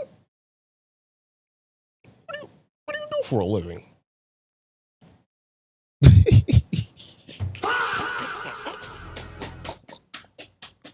I love when the white people, they get to looking around because it's like a shock when you open the door and they see my black ass. They be like,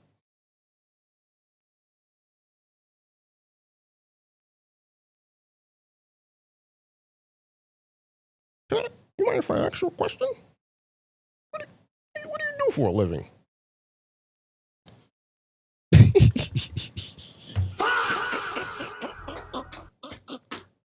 Ah, shit. I love that look. God damn it. Or when you pull up somewhere, there you go.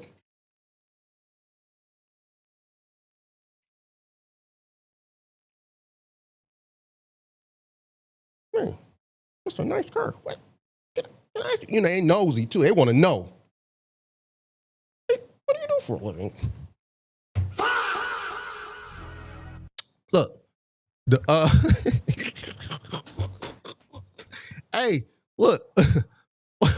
I swear for God, everything I love, bro. Check it out. The damn, not the new one, because they just voted a new board about a month ago.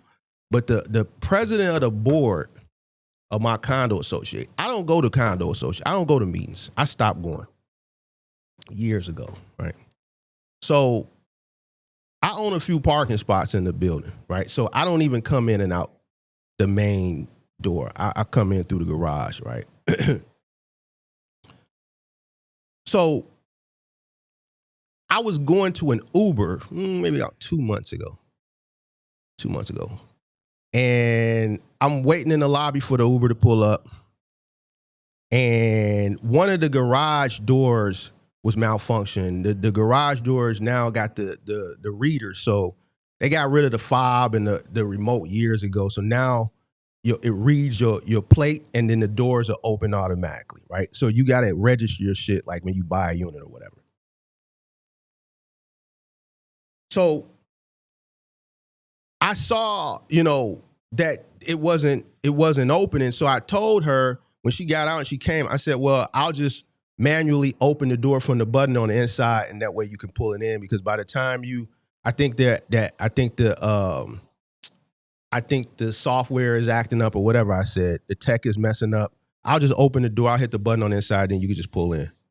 And she looked at me, right? Because it's, with everything after the pandemic that's been going on, they made a lot of changes. You can't have food delivery up to your units anymore. You got to meet people downstairs, because a lot of the traffic from like Amazon Fresh and, Uber Eats and DoorDash and Grubhub, people coming out the building, a lot of those giggers. Listen, a lot of you giggers, let me not say that. But some giggers are a little sketchy. Some giggers have guilt, little sticky little fingers. You got some sticky little fingers. You got some sticky little finger giggers that come in here to deliver, some food, and then on the way out, they find their way in the garages. They find their way in the mail room where all the Amazon packages, and they just think that they should just pick something up and take it along with them. So the board has made a lot of changes, and that's been across. I just think that's been across the United States. I don't think that's just pertaining to Chicago. I think the LA. I just think, now what they call it, porch piracy, right? So you got people stealing on people's porches. So even in buildings, a lot of these giggers that come in, they just pick shit up. So whatever. So I'm telling her that I'll open. Now I know who she is, right? But because I don't go to none of the meetings, I don't fucking do the Christmas tree fucking thing in the lobby where all the people come down there. I don't do the fucking the unit crawl for Halloween. I don't do none of that goofy shit. So it's like I've been literally living here 12 years, just pay my dues, pay my association fees and shit like that, and I just mind my business. So I'm like a ghost, right? She was like, when I told her I was going to open it, she looked at me like, who are you? She didn't say it, but she was just like, well, what's your name? My name is Mark. What unit do you live? See, that's what you're supposed to do, right? She's doing what she's supposed to do. But I know that if I would have been somebody else, because she's looking at me, she's like, what do you mean you're going to open the door for me? Told like, lady, I've owned a unit here since 2014. I said, actually, I'm the guy in the portal. And this was during the time period where I was fighting with my board to get the approval to do construction in my unit. It was holding me up. And I told them, well, look, the contractor already done submitted the COI. Y'all want a fucking plan. We gave you a plan. Now you talking about this. It's like they was doing everything. I said, fuck it, just find me. I'm starting construction Monday. Just find me. Fuck it. And then that's when they just went on and improved me. I said, I'm actually the guy we've been going back and forth for the past 3 weeks in the portal. I'm unit blah, blah, blah. Oh, yeah. Oh, I'm sorry. I just, I try to kind of know everything. I said, well, I don't go to any of the meetings. I don't participate in none of the, the community, activities and all that shit. I just stick to myself. But I've been here quietly since 2014. I just pay my association fees and shit. But she gave me the white person to. What do you live here? Give me the. What's your name? What unit do you live here, lady? What the fuck? Of course I live here. I love that look that they give you. I love that look. That look is so satisfying to me. I love that look because they feel like you're not supposed to be here or you're not supposed to have what you have. So that look that they get, and I know when it's there, I know what it is. And listen, that's the most satisfying look when they get this.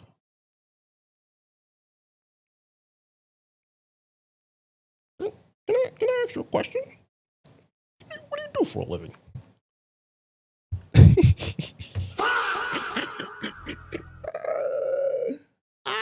Shit. Oh man, bro. Did they respond yet? No response? All right, that's what I thought. That's what I thought. That's what I thought. Nah, they weren't raised wrong. It's just that's just how people think, bro. This shit. Listen, when I did that, I did it sarcastically, but I've experienced that so many times over the years. I used to experience it a lot when I had to warehouse in the office. Dude, I look young now. Imagine how I looked 10, 12 years ago, bro. I look way younger. So, yeah. So just a combination of just, you know, uh,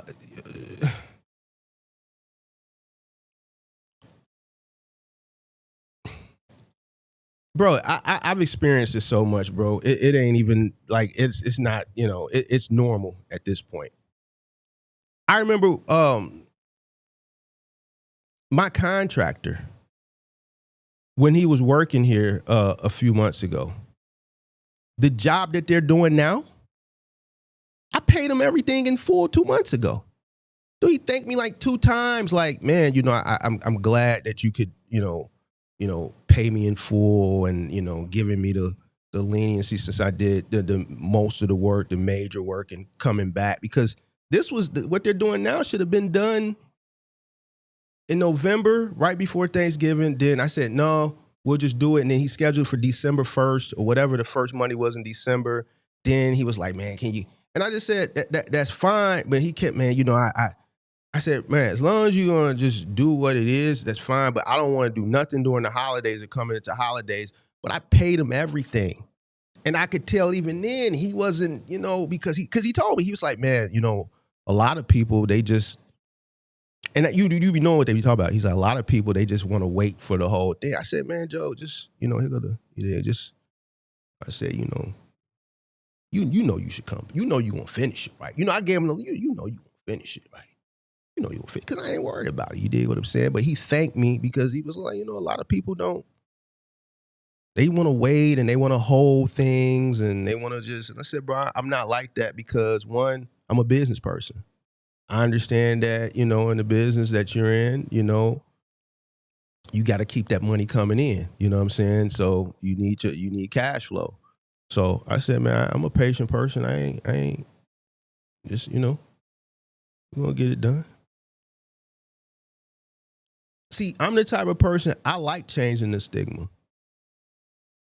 It lets people know that, nah, nigga, that shit that you see on the internet, that shit that you hear, that's not a representation of the whole ethnicity. That doesn't represent what you see. That doesn't represent all of us. So no, I love when I make them look like that. I love it.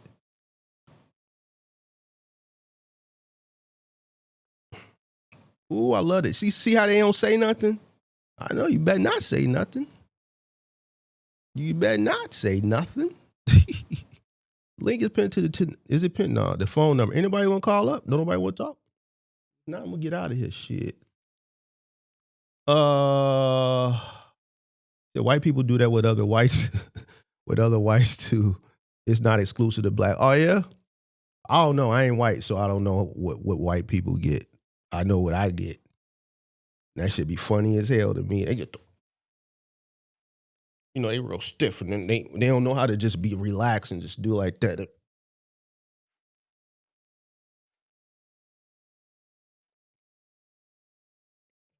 Can I ask you a question? What is it that you do for a living? Oh shit, man, it should be funny to me. All right. Shit. Shit.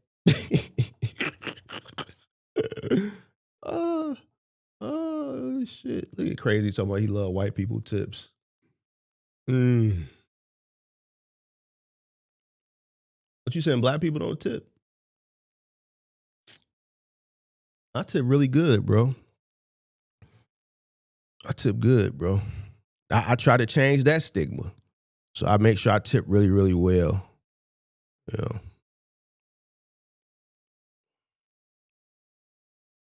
I remember I had an ex, man. She used to get mad that I would tip so well. She would just be like, man, just tip 20%.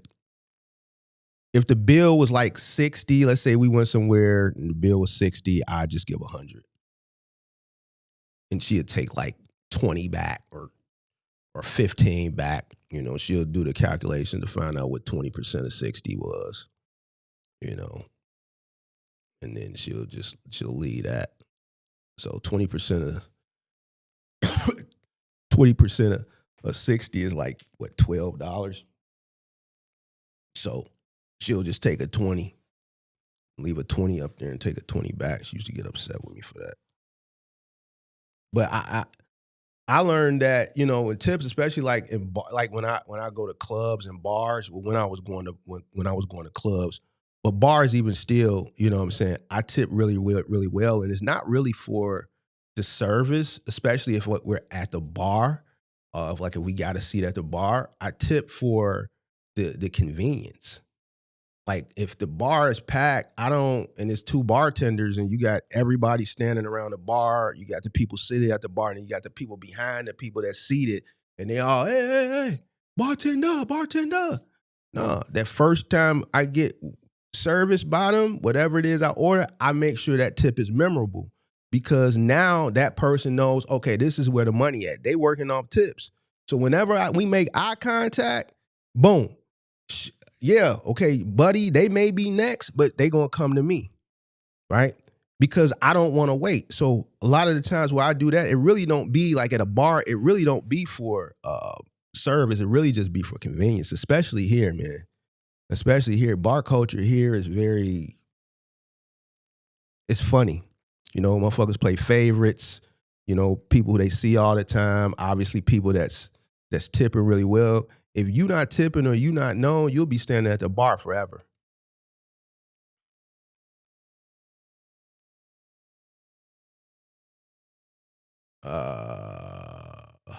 You said you got them fighting over you at the nail salon?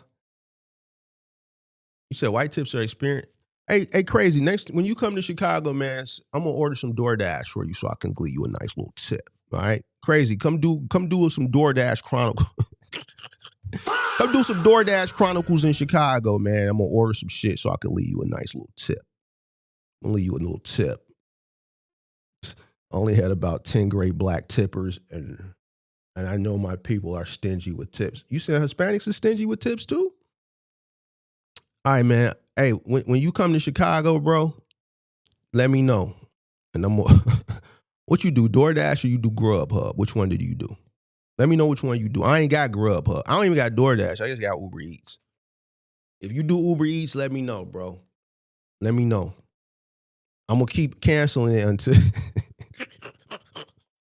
Hey, let me know when you come. I'm gonna tell you what to go sit by the restaurant that I'm gonna order from. I'm gonna order it, and if they send it to like Guadalupe or something, I'm just gonna cancel it. I'm gonna keep canceling it until I see they to give it to you, so I can leave you a tip. I pre-tip, but I change it too. I change the pre-tip on your goofy ass. Do something stupid. Do something. I'm still gonna tip you.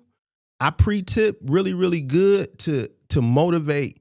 So what happened during the pandemic, or matter of fact, what happened prior to the migrants coming here, it was hard. Like I used to get canceled on I used to get canceled a lot for Uber.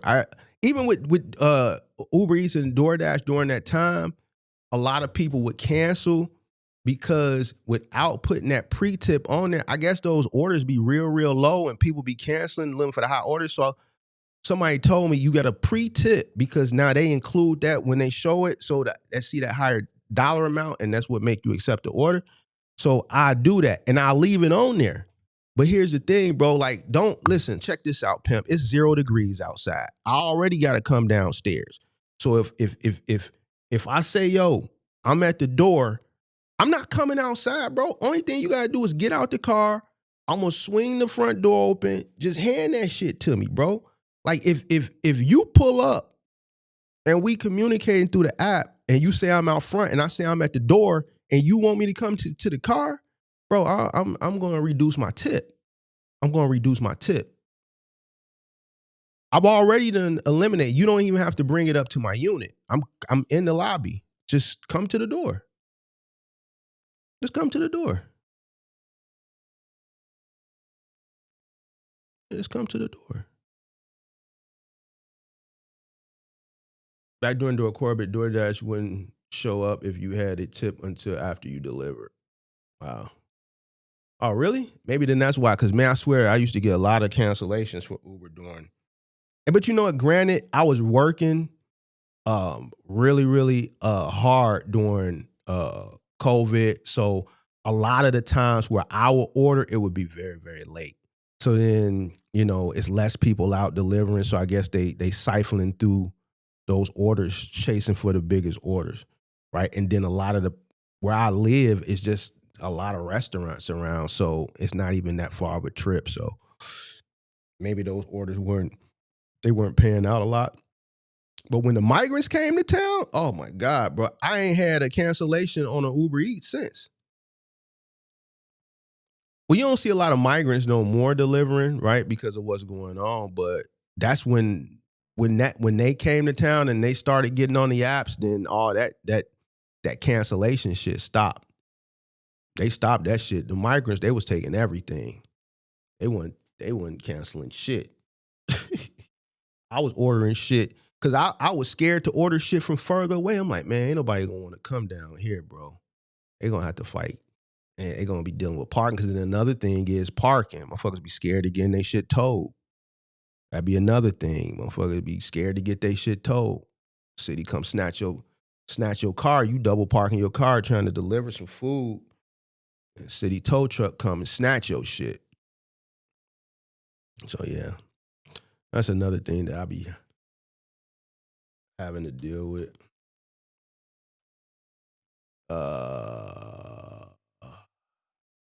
Oh yeah, that during that time when it was like before the migrants came, like yeah, I used to see Keisha. Keisha would be on my app.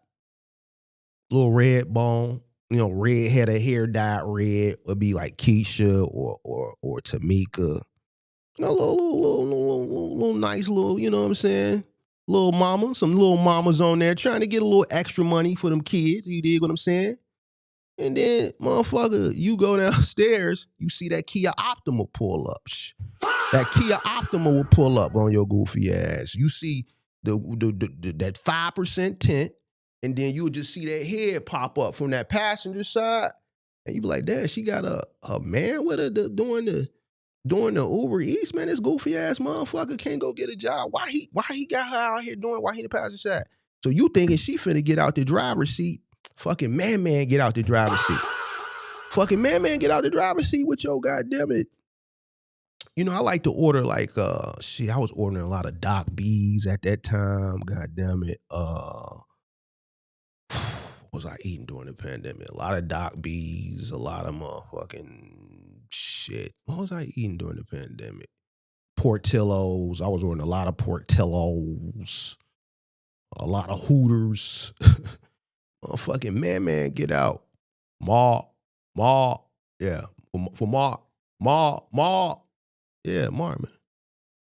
All right, brother, you have a blast from brother. I'm like, damn, bro. So the motherfucker hand me the food, man. You just smell the za. You smell the za. The whole car saturated with the za smell. They hand me the bag of food. I'm going through the lobby. I smell the za. God damn. Like, God damn, my food is it gonna taste like the za? The za done saturated through the bag, man. God damn. You don't see that shit no more, though. You don't see that shit no more. The migrants that came, they have fucked that shit up for them. They have fucked that shit all up. I'm like, man, is this something that I reported? I never told, though. I never told, man. Shit.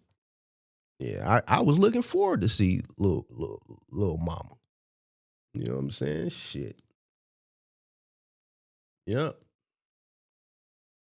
It'd be a baddie Moreno on the app.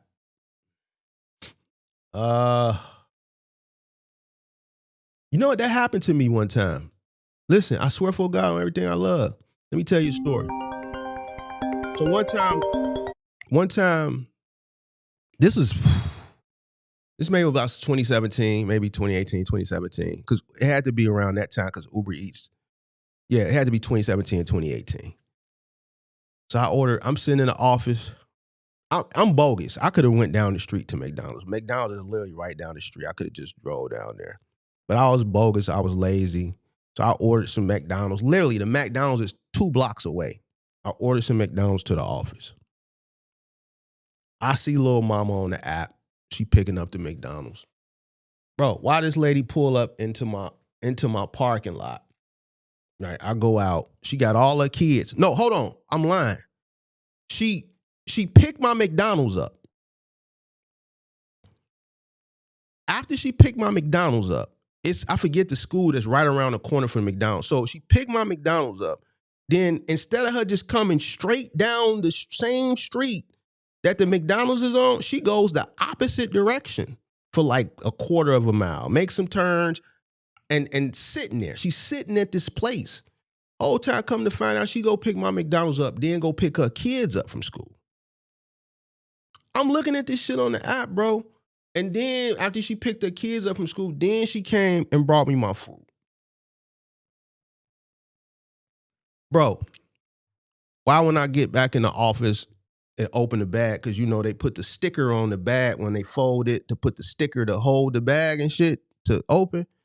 Why when I open it, the sticker wasn't like a fresh stick. It was like a stick that was stuck, but then it was unstuck and stuck back. So it was like a little flimsy stick. That should have been my first indicator, bro. Why when I go in there, bro, half of my fries is gone, bro.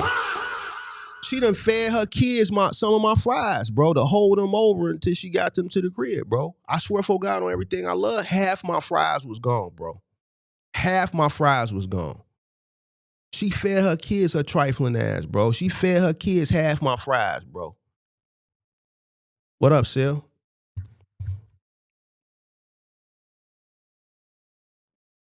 I was mad as hell, boy. And then you know what I ended up having to do?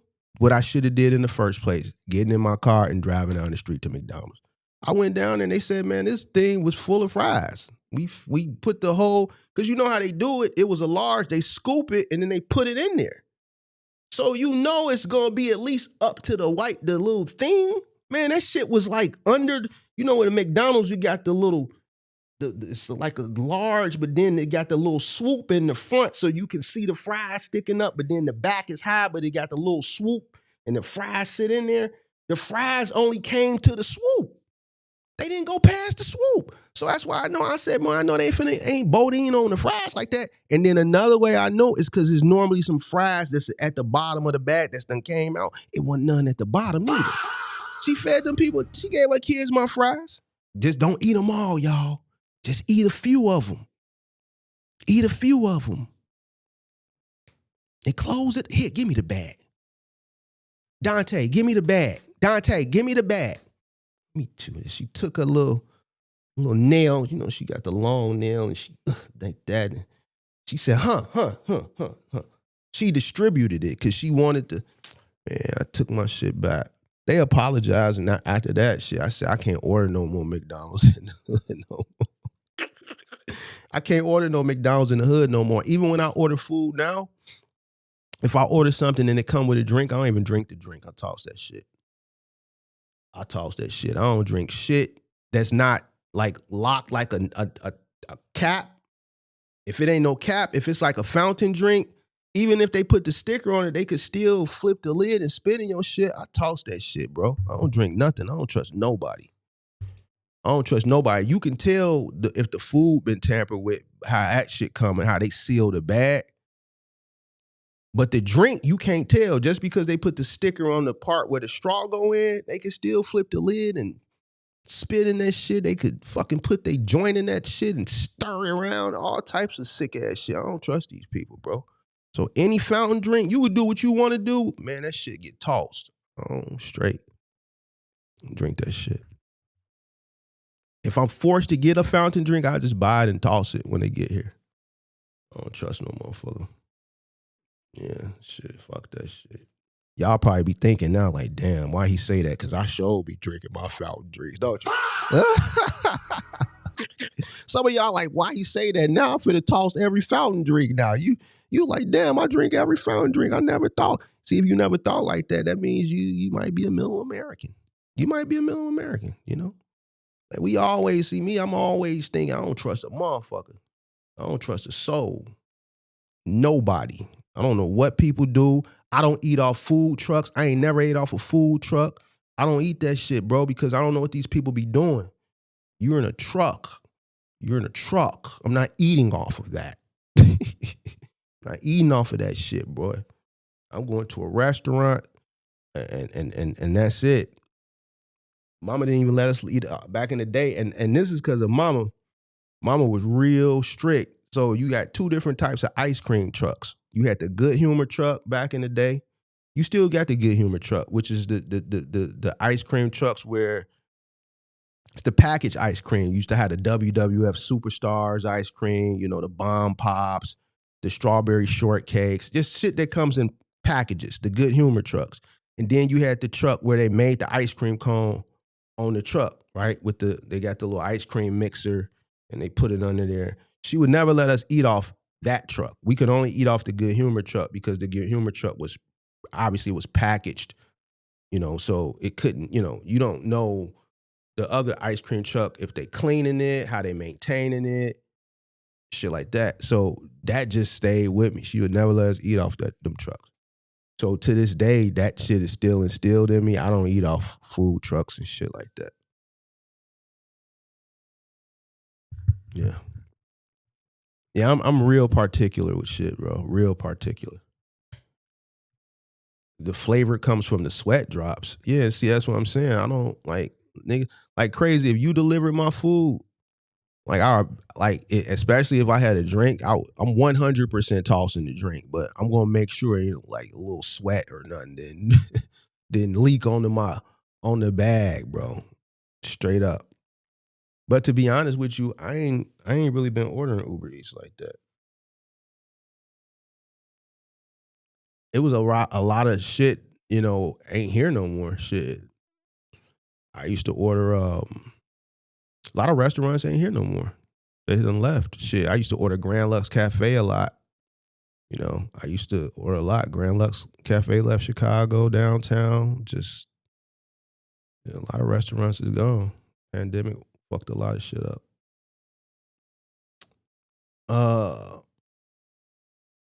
I worked at McDonald's and saw these two workers pick the fries off the floor and still put them in the machine. I told them they was bogus. You should have told on them. What you tell them? I would have told on them. That's nasty as hell. Your moral compass should have kicked in there, big dog. Your food trucks out here, you see everything almost in food be fire. Shout out to the Mexicans. Y'all eat out the food trucks? The po' boy sandwiches look nasty. 2 bacon, cheese, and the white bread. Bacon on a po' boy is crazy. I never had a po' boy. You should be scared of the people making your food, not me delivering it. Nah, bro. I treat people, when it come to food, I'm nice to people. I be telling the chicks, don't be arguing with these people and shit. And they gotta make the food. What the hell is wrong with you? Being picky and sending shit back and all that shit. Hell no. Don't send shit back. Don't send shit back. I don't know what's going on. You got, as long as you nice to them people, they gonna be good to you. They gonna be good to you. Yeah, man. Shit. Yeah, man. You just gotta be cool out here in these streets.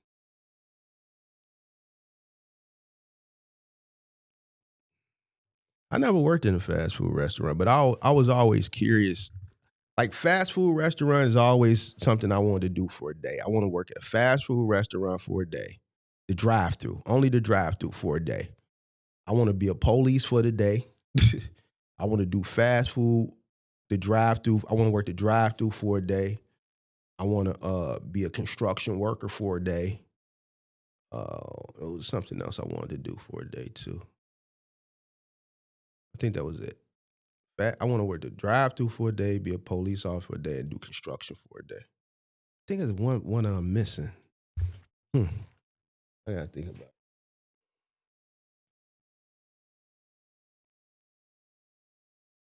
Yeah, you should have told corporate. You work at McDonald's. I'm pretty sure they got that sign up at McDonald's that say if you see anything and you want to report it anonymous, please call the hotline. They got the hotline. You could have told. You could have told. Most people at fast food don't wash their hands after the bathroom. I don't eat fast food, big dog. Big Mark don't eat fast food. I don't eat fast food. Is Portillo's considered fast food? I guess so. Yeah, if I eat fast food, it's like more on a high end type of. It's not like a McDonald's or a Wendy's type of fast food. I haven't ate McDonald's in I don't know how many years. It's been over 6 years. Wendy's either. None of that type of shit. The closest to fast food that I'm eating is like a Hooters, if that's fast food. Hoots to go. Portillo's, shit like that. It's a more higher, I won't even say a high end, but higher quality, I guess. You know what I'm saying? But yeah. Yeah, so, all right. Don't nobody want to call in? Yeah, McDonald's, that shit had your stomach fucked up, bro. Like McDonald's, bro. That shit'll fuck you up, bro. You can't be eating that shit. I don't even know if that shit might be not even be real, bro. Now, they got some good fries, but I haven't had none. I haven't had McDonald's in, I can't even remember, maybe 2019, 2018, 2019. Yep. All right. Hell no. I've only had Capitol Grill one time. Not a fan of it. To be honest with you.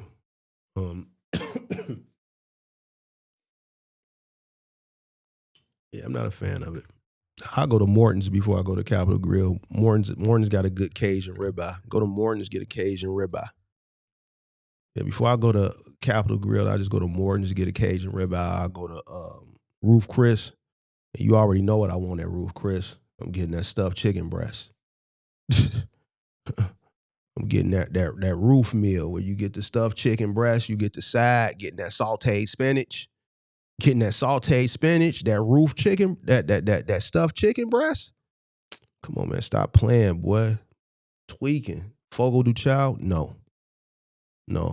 I ain't ate Fogo du Chao in over a decade. I ain't a fan of it. They just keep bringing you meat and shit. Fogo du Chao used to be the shit back in the day. Back in the day, Fogo du Chao used to be the shit. I used to take a lot of dates there back like in the early 2010s, but like to me, that experience, once I had it a few times, it was cool. Like I wasn't a big fan of keep bringing me different meats and shit. Pause. But yeah, stuffed chicken breast. Yep, so.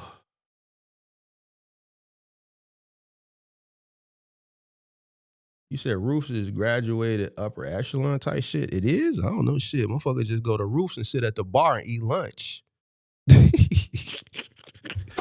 don't know, bro, Joe. That stuffed chicken breast, man, ain't shit but what, like $60? $60.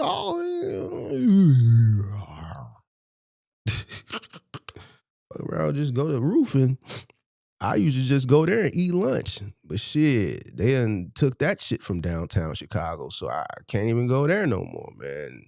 Hey, man, y'all done ran all the good restaurants out of downtown Chicago. And when I say y'all know who y'all is. Y'all done fucked this shit up, bro. Roof Chris left downtown. Another one of my favorite restaurants that left downtown Chicago, Eddie V's. They moved out to the suburbs. I go to Eddie V's and get the goddammit, the crab fried rice. At Eddie V's, get the crab fried rice. Now that's pricey, but you know what I'm saying? I would go to the bar. Matter of fact, when Kirk was here, the second time Kirk was here, when he called me, I was at the bar eating. I told him to come over there, but he was with his family, and I walked around the corner because he had booked a boat ride. He was like, well, I just ordered a boat ride. My family with me. You can take the boat ride with us. And I'm like, well, shit, I'm right around the corner at Eddie V's, man. Once I finished eating my dinner, I was sitting at the bar eating dinner. When it's fucking hungry, man, go to Eddie V's, get a steak, get some crab fried rice. He did. Walked around the corner, met Kirk, met his family. And I said, man, I don't want to get on no boat ride. You dig what I'm saying? So that was the second time he came. The first time, I showed him the time of his life, the story that he tell y'all about. Spent that bag on him. He had the time of his life. He did. Let him ride around. He picked him up. Picked him up. Y'all gonna stay here. Boom. Black truck. Got the black truck coming for y'all. Man, Mark, this the line, bro. Don't worry about that line. Straight front door. Walk in, skip the line. Take him and his guests to dinner. Mark, how much? Don't worry about it. Took care of that. Boom. Got him drunk and saved his life. All in 7 hours. You did? Shit. But yeah, that crab fried rice. What else? Eddie V's, Ruth Chris, Morton's. Yeah. Them like my 3 go-to. Y'all said you got an Eddie V's in Phoenix? Never had it. Go to Eddie V's and get the crab fried rice, big dog. Thank me later. Go to Eddie V's and get the crab fried rice. Thank me later, big dog. Thank me later, big dog. Eddie V's crab fried rice. Thank me later. Go to Eddie V's and get that crab fried rice, big dog. You could just get the crab fried rice, bro, by itself. Because there's crab in the rice, bro. Like, I'll tell you, that shit is some of the best fried rice I ever had in my life, bro. I'm telling you. So you went to one in Orlando. It was great. Yeah. Eddie V's is the shit. Eddie V's is the shit, bro. Eddie V's is the shit. But, man. Now I got a taste for that stuffed chicken breast from Ruth Chris.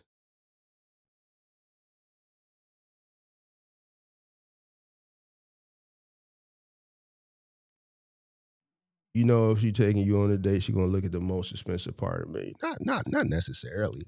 Most chicks that you take on dates now, 9 times out of 10, they've been to these restaurants before. Other motherfuckers done took them.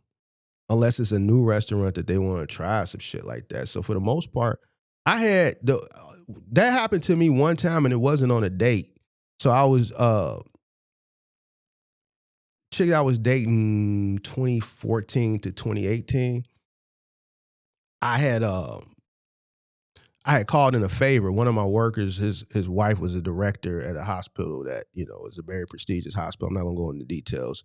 And she was applying to work there as a registered nurse, but it's politics. And she was able to get her hired there as an RN.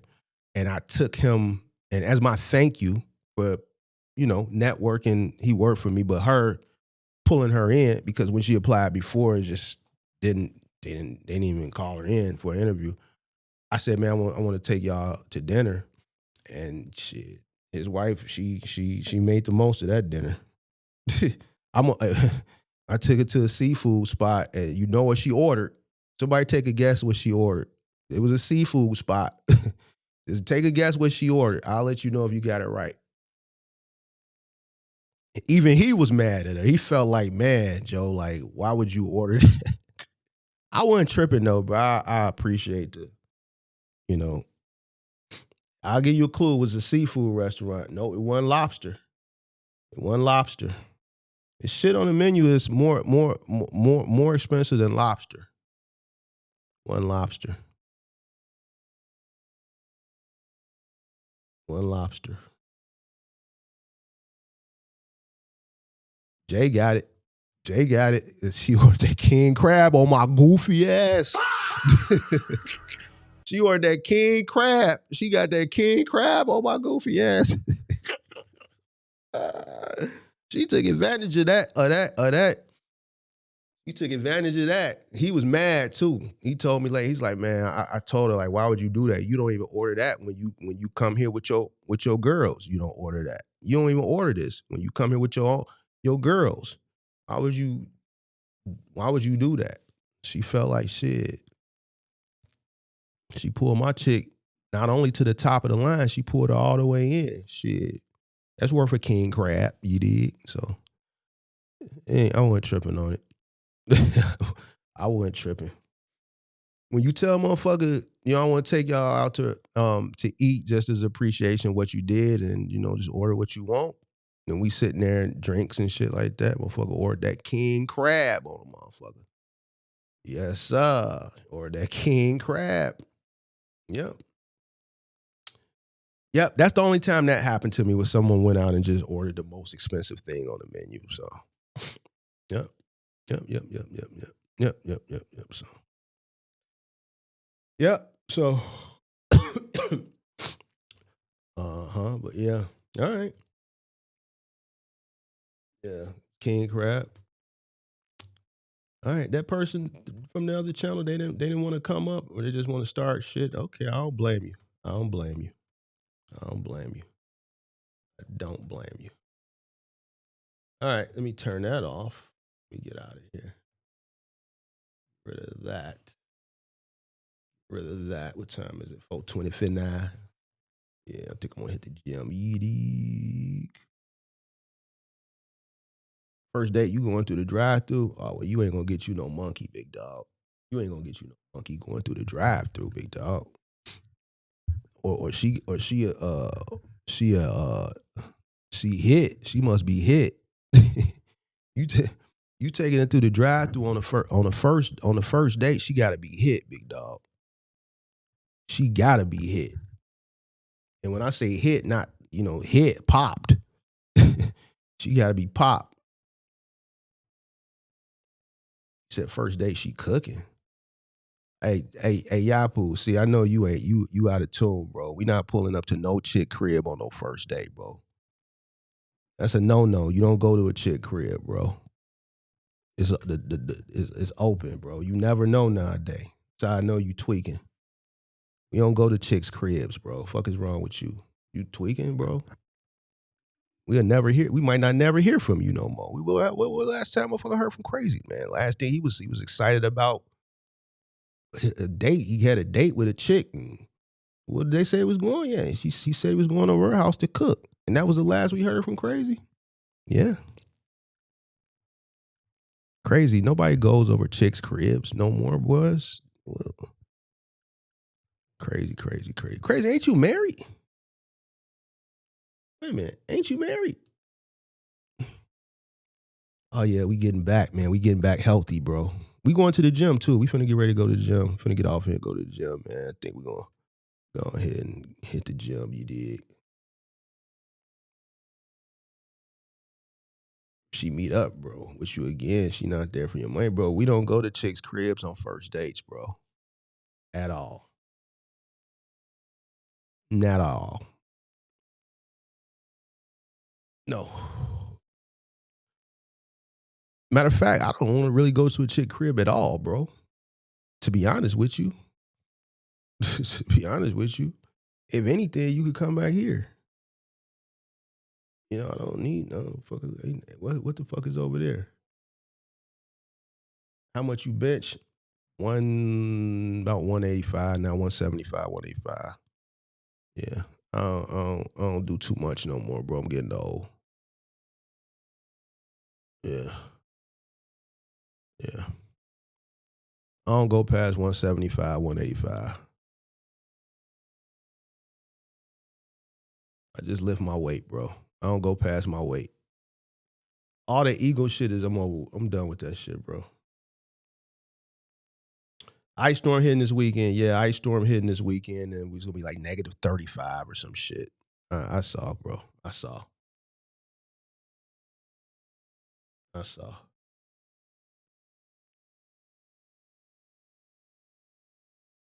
You said too hard on the joints. Yeah, the older you get, the worse it gets, bro. So I'm actually gonna come down from 175, 185. I'm probably just gonna stick to 2 plates and just do max out, just more reps. Yeah. Yep. It just gets it's the older you get, it's just getting harder on the joints. That's all. But yeah. Just gonna max out more reps, 2 plates, more reps, and just slow the reps down. Just slow them down.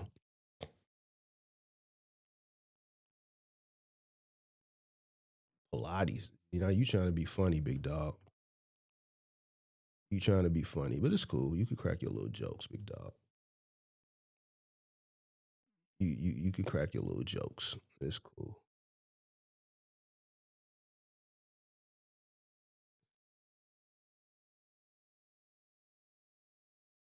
You 25 and your joints hurts. I bet. I used to be in there ego lifting with 225 and shit like that. And I stopped. Yep. I stopped, bro. The last time I tried to do 2.25, I definitely hurt myself. So I knew it's just a wrap. And I did it. I just wanted to get it up like a couple times. I did it, but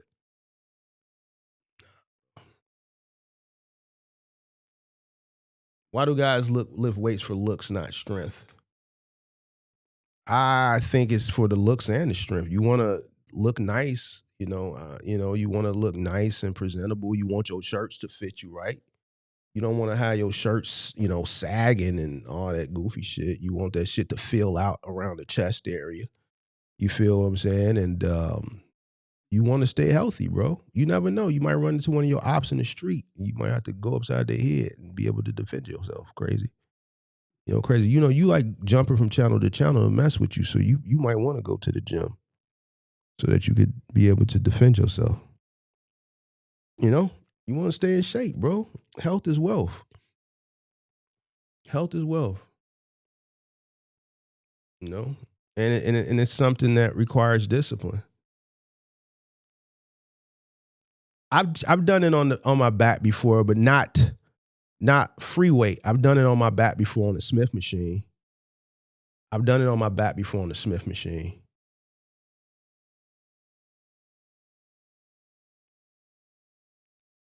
Yeah, you definitely can do strength training with daily body weight. A lot of what do you call that shit that they be doing when they be swinging on the damn thing? Calisthenics. A lot of calisthenics. There's people that just do calisthenics. Like a lot of them guys, when I go to the gym and they just be doing handstand push-ups and all that shit, a lot of it do be for showing off, but those guys that be doing the handstand push-ups and the pull-ups and the muscle-ups, and that's all they do, they have the leanest. You see them dudes be the leanest in the gym.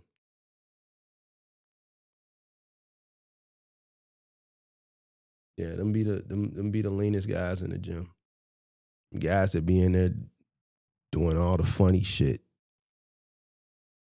Handstand push-ups, one arm handstand, one arm push-ups, and all that shit. Yep, so calisthenics is no joke. It's definitely not. CrossFit too, yeah, CrossFit, calisthenics. Yep, a lot of that shit. Yep. You said handstands and muscle ups be just for show?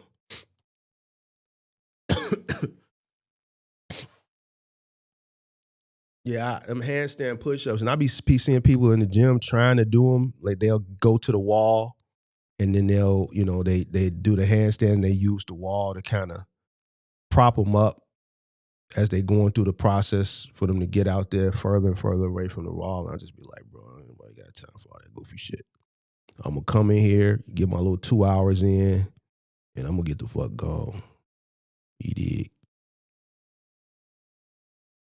That is impressive though. Like, but I think a lot of those guys that be in there, they be in there trying to show off. Cause man, you could do that shit at the crib. To be honest with you, you could do all that goofy shit. Like, why you come to the gym to do handstand push-ups, bro? Go, do that shit in your living room, big dog. Do that shit in your living room. You sitting up here holding up space. But you know what I've been doing a lot though? Lately, I've been doing the sled. I like doing the sled now. I used to do a lot of windshield wipers, like 2019, 2020, 2021. I don't even do them no more.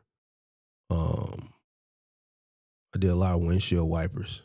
I used to do that shit when I was showing out, bro, but I don't even do that shit no more.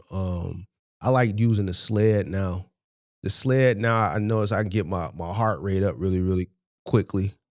And I do the sled. I put like 9 plates, I think 8 or 9 plates, like about 450 on the sled, and I'll push it. I'll do 3 rounds front and back, and then obviously I got certain days: leg day, chest day, back day, arm day, and then like the last 2-3 days I just do like an all around workout where I have an ab day. Cardio. Well, not really a cardio day. I do my cardio day is like something like intense cardio, like the sled or some shit like that. I mean, well, that's more like legs, but I guess that's all over because man, my heart rate. I do the tire squat, flip the tire. I'll do that a bunch of times. That gets my heart rate up. I do that like on Saturdays. The gym be empty on Saturdays, so I have more room to just fuck with that big ass tire and shit like that. So I do that. That gets my heart rate up, gets a bunch of shit because I got a squat. I'm using a lot of different muscles. I'm using my legs, my core, my arms. It's cardio, so I like doing that. Yeah. Yeah. You said damn 2 hours? Yeah, I work out for 2 hours, big dog. Every day. I had to get it, big dog. I gotta get it, bro. You see these people be picking on me on YouTube, bro. They be trying to pick on me, man, because they think they could do something to me. You can't do nothing to me physically or that other thing. You did what I'm saying, but no, I'm just joking. I don't know, man. The older you get, it just feels good to stay in shape, bro. I know what it's like. Listen, when I came off the truck in 2013 and I was in the office from 2013 to 2020, I gained a lot of weight. I wasn't fat, but I did have one of them Gucci. I had an '09 Gucci man. So I had an '09 Gucci man. Now, if you don't know what an '09 Gucci man is, that means you not with it. You not with what we with. You not with what we with. You dig what I'm saying? So I had an '09 Gucci man, and 2020 hit. 2020 hit. Now with the '09 Gucci man I remember one time me and the chick I was dating, we was in this club, room 7 or door 7 on Russian Division. And we was just at the bar. We couldn't get no section that day. It was lit. And we just had to stand around the bar. And man, my right hip, like my knee just started feeling weak for some shit. But that's because my core was weak. I had an '09 Gucci man. You dig what I'm saying? And I was breaded up. I had that '09 Gucci man, so I really didn't you dig what I'm saying? Then 2020 hit, and my black ass had to get back out in these streets on that truck. And I'm telling you, at the beginning, it was rough. But man, shit, by the end of 2020, man, I lost that '09 Gucci man was gone. The way I was hitting them stairs, by 2022, I was lean again. I lost all that. You running up and down them flights of stairs and hopping on and off that truck and lifting shit. And yeah, I lost all that shit. So, the hard thing about getting in the gym when I was getting in the gym, because I got in the gym consistently in 2018, 2019,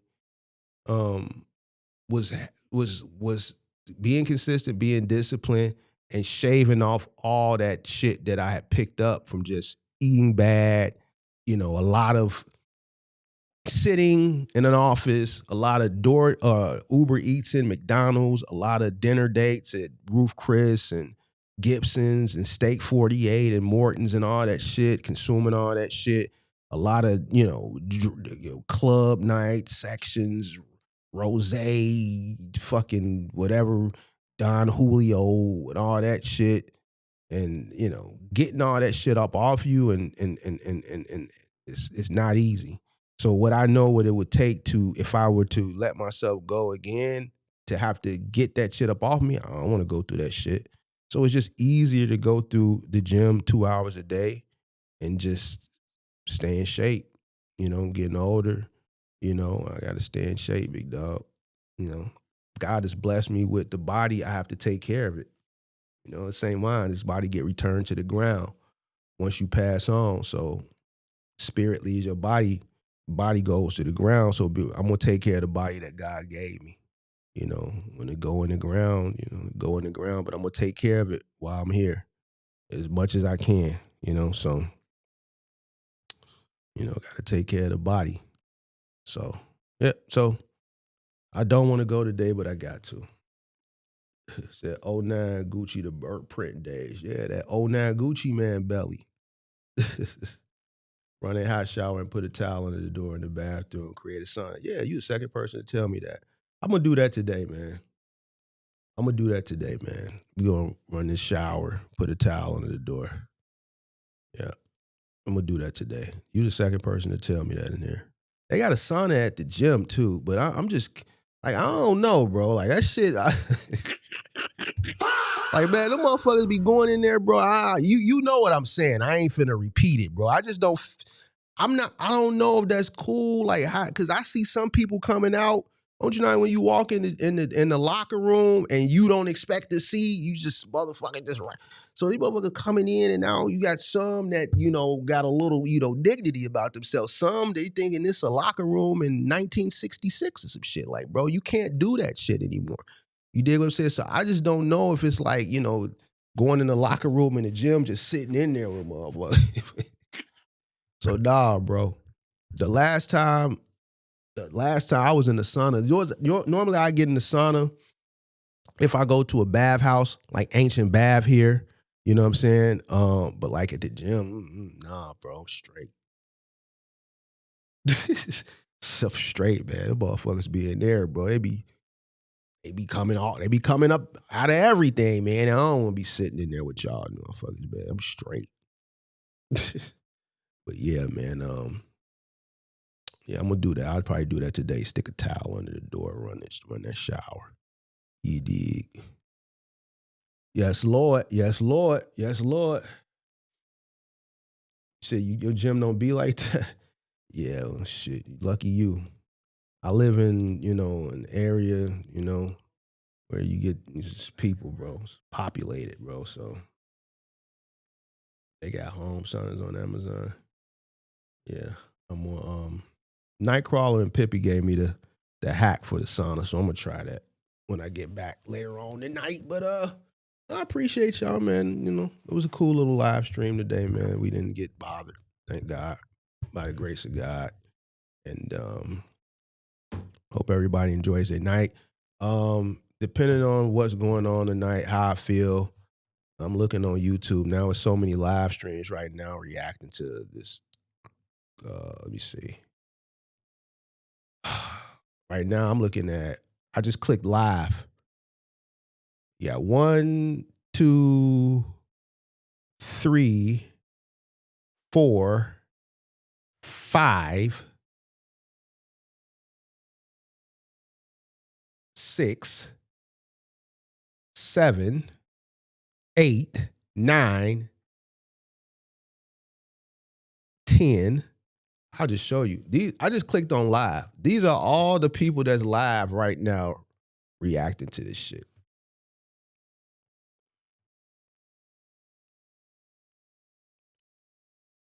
Let's see. Let me see. This is just on live. 1, 2. That's in my algorithm. 3, 4,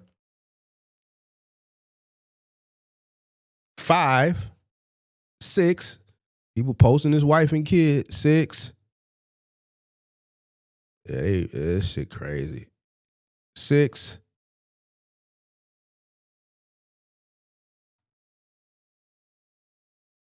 7, 8, 9, 10. This is just live in my algorithm. There's probably plenty of videos that are being ran right now. This motherfucker. Oh, this is Candace. Candace is live right now. I'll listen to her when I get off of here. I like listening to Candace. I don't agree with everything, but I like listening to her viewpoints on things. But yeah, man, I might do my little reaction later on tonight, man. I don't know, bro. That motherfucker sound like he wanted to cry. Shit, bro. I don't know, bro. You said do 6 laps around the pool? That's a good idea. That's a good idea. Do all the urban topics tonight. Boy, you've been asking me to do urban topics for the longest, bro. Urban topics is what's gonna keep you fucked up out here in these streets, boy. You gonna be like Buddy ass that we reacted to earlier, boy. You gonna be 10 years from now talking about, God damn it, shit, it's fucked up out here in these streets. Why you want me to talk about urban shit? Why you don't want to talk about things that's gonna get you about that jam? Why you don't want to talk about the boring shit? You want me to talk about urban? You want to hear my outtakes on urban shit? Cool. If I come live tonight, we'll react to Corey and Anton. And I got a new show idea that I'm gonna run. I'm gonna wait to run it, but I think y'all will like it. But I'm gonna let you. I run. If I do come, I'll do Corey and Anton reaction, and maybe one more. But I think if I do Corey and Anton, that'll take up 2 hours because I'm gonna actually replay the live stream, bro. I'm gonna replay the live stream, bro. Was Anton crying for real? Man, last night when the shit was going on and he was live and people was coming into his live chat saying, yo, man, he brought your daughter into it, man. That motherfucker just, he went from looking at the camera on his panel to like this the rest of the show. I don't think that motherfucker looked up not one more time because clearly he must have had a phone or an iPad on his desk.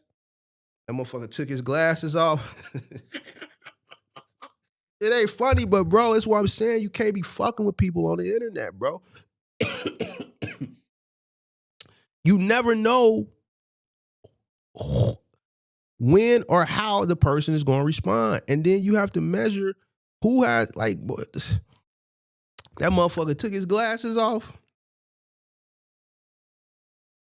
The next thing you know, that motherfucker turned his camera off.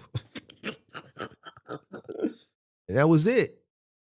Then he came on this morning talking about how traumatized his daughter was. And they had to pull her out of the school today and for the foreseeable future. All her upcoming competitions, they probably gonna have to cancel them.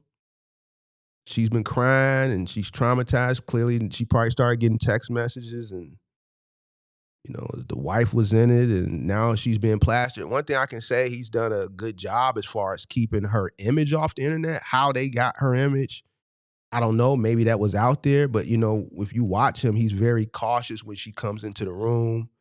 She doesn't walk in front of the camera. Clearly, they've discussed things, you know, if you see me streaming, you know, you can talk, but don't walk in front of the camera.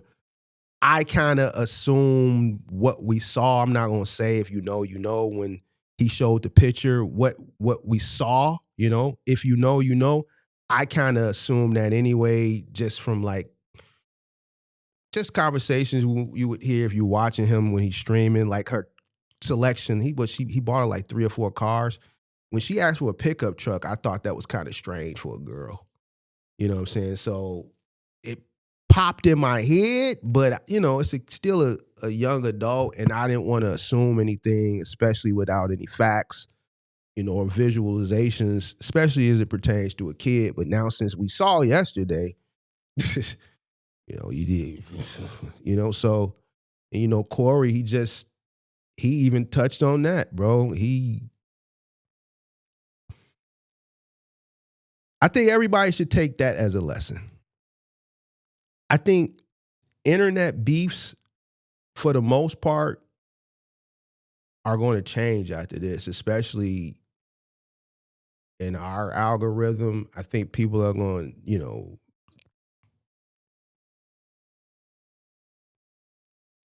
put more thought into how far they're willing to take something with who they're willing to take it with. Because some people just will go there. Some people are strategic, some people are calculated, some people have nothing to lose. Or if they do have something to lose, who has more to lose? You know what I'm saying? So I just think that was the one slip up Anton made. He did the research, but he forgot, because even I forgot that this person is that ignorant. Some people are just that ignorant and they don't give a fuck. So, and they have nothing to lose.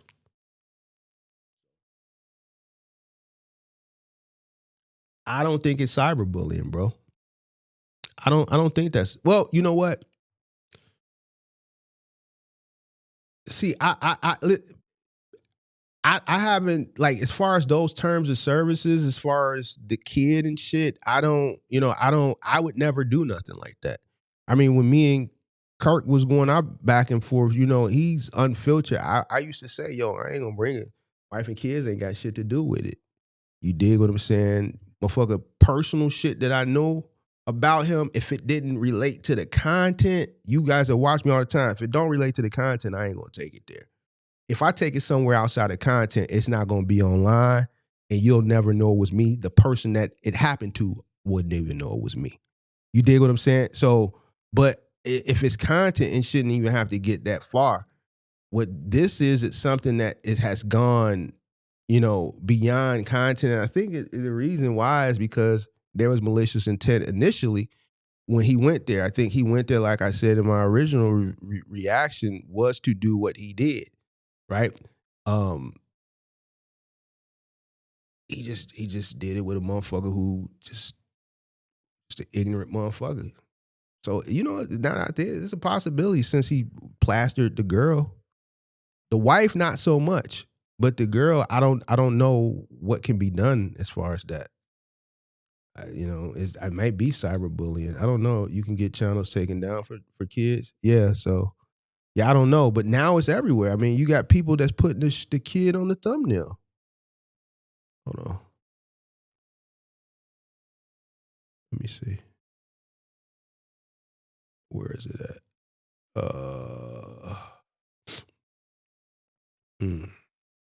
I just saw one with the wife and the girl. Let me see. I think Mika gonna get away from Anton. I think there's too much pressure for her. I think there's too much pressure. Corey said, hey, you just fucking with the wrong one. He said, you could come to Hollywood. It's show business. I get it. She's like, you can stay with him too. You can come get it from me too. And you gonna come out here, I'm gonna give it to you. You can get it. But you gonna have to get it on your back. See, shit like that, motherfucker ain't ready for that, boy. Hold on. Let me see. I just saw one with his kid, with the lady. He said you could get it on your back.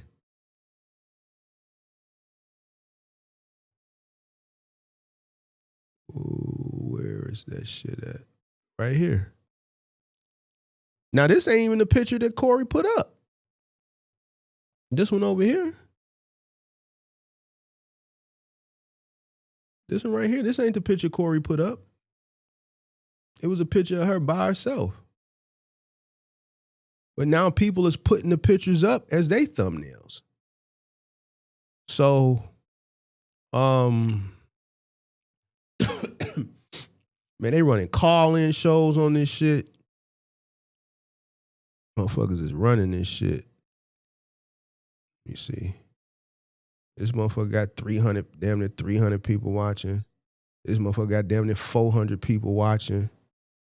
This has been a stimulus package for black content creators for the past damn near going on 2 weeks now. Shit. A lot of motherfuckers is building their channels off that shit, especially in that type of sphere of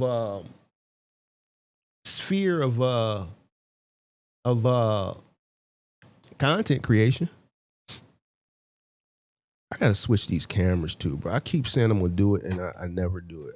I need to change that camera and put that camera over there.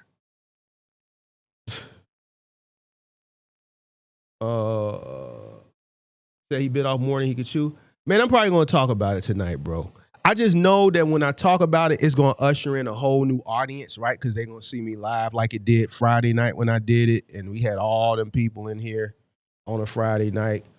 And I just, what I noticed that it's just emotional people everywhere. It don't even got to just be in trucking. Like that lady that was in here trying to talk like she knows like, lady, you're a whole lady. You don't know shit about combat.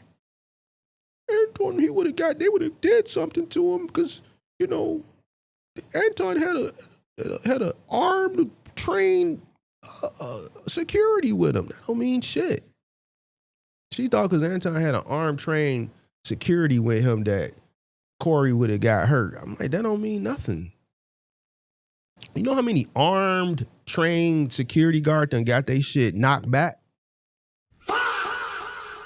I could tell you plenty of cases of armed, trained security that I've known here just throughout my journey out these streets, running through these streets of Chicago. The armed, trained, especially these bouncers, these armed bouncers at these nightclubs. I could name 3 right now by name that I know that are no longer here. Got they shit knocked back. That don't mean shit. That means absolutely nothing. And that lady wanted to argue that shit. So I'm like, man, do I really want to do that, bro? Because some of these people, they be just middle American. She was a black lady, just middle American, Joe. Just, no. Matter of fact, you can't even call her middle American. She's just out of place. Like, you're a woman. Why you want to sit here and go back and forth on combat? And you're a lady. Like, that's not even ladylike. That's why you sound foolish. Oh, he had armed security, so you would have. That means nothing, bro.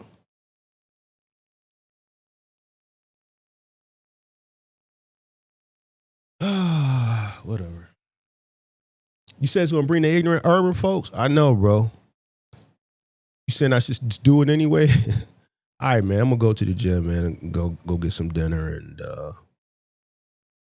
if don't nothing else come up, I think he has to continuously call her name for it to be technically cyberbullying. Well, I don't know. We're gonna see how this folds out. You know what I noticed, bro? Because I pay attention to trends. Why is it every January something like this happens? Was it last January with the Cat Williams interview? Cat Williams and Shannon Sharp? That was January. When did that Cat Williams? It was January, wasn't it? Like every January is some nigga shit. Cat Williams. It's the beginning of the year. The beginning of the year always starts out. When did that Cat Williams? Well, that's January of last year? This is the other side of. It was January of 2024. January of 2024. So what happened January of 2025? Cat Williams was January 2024. Now we got Corey Holcomb and Anton January 2026. Something else happened January of last year, though, that was really big in the black atmosphere.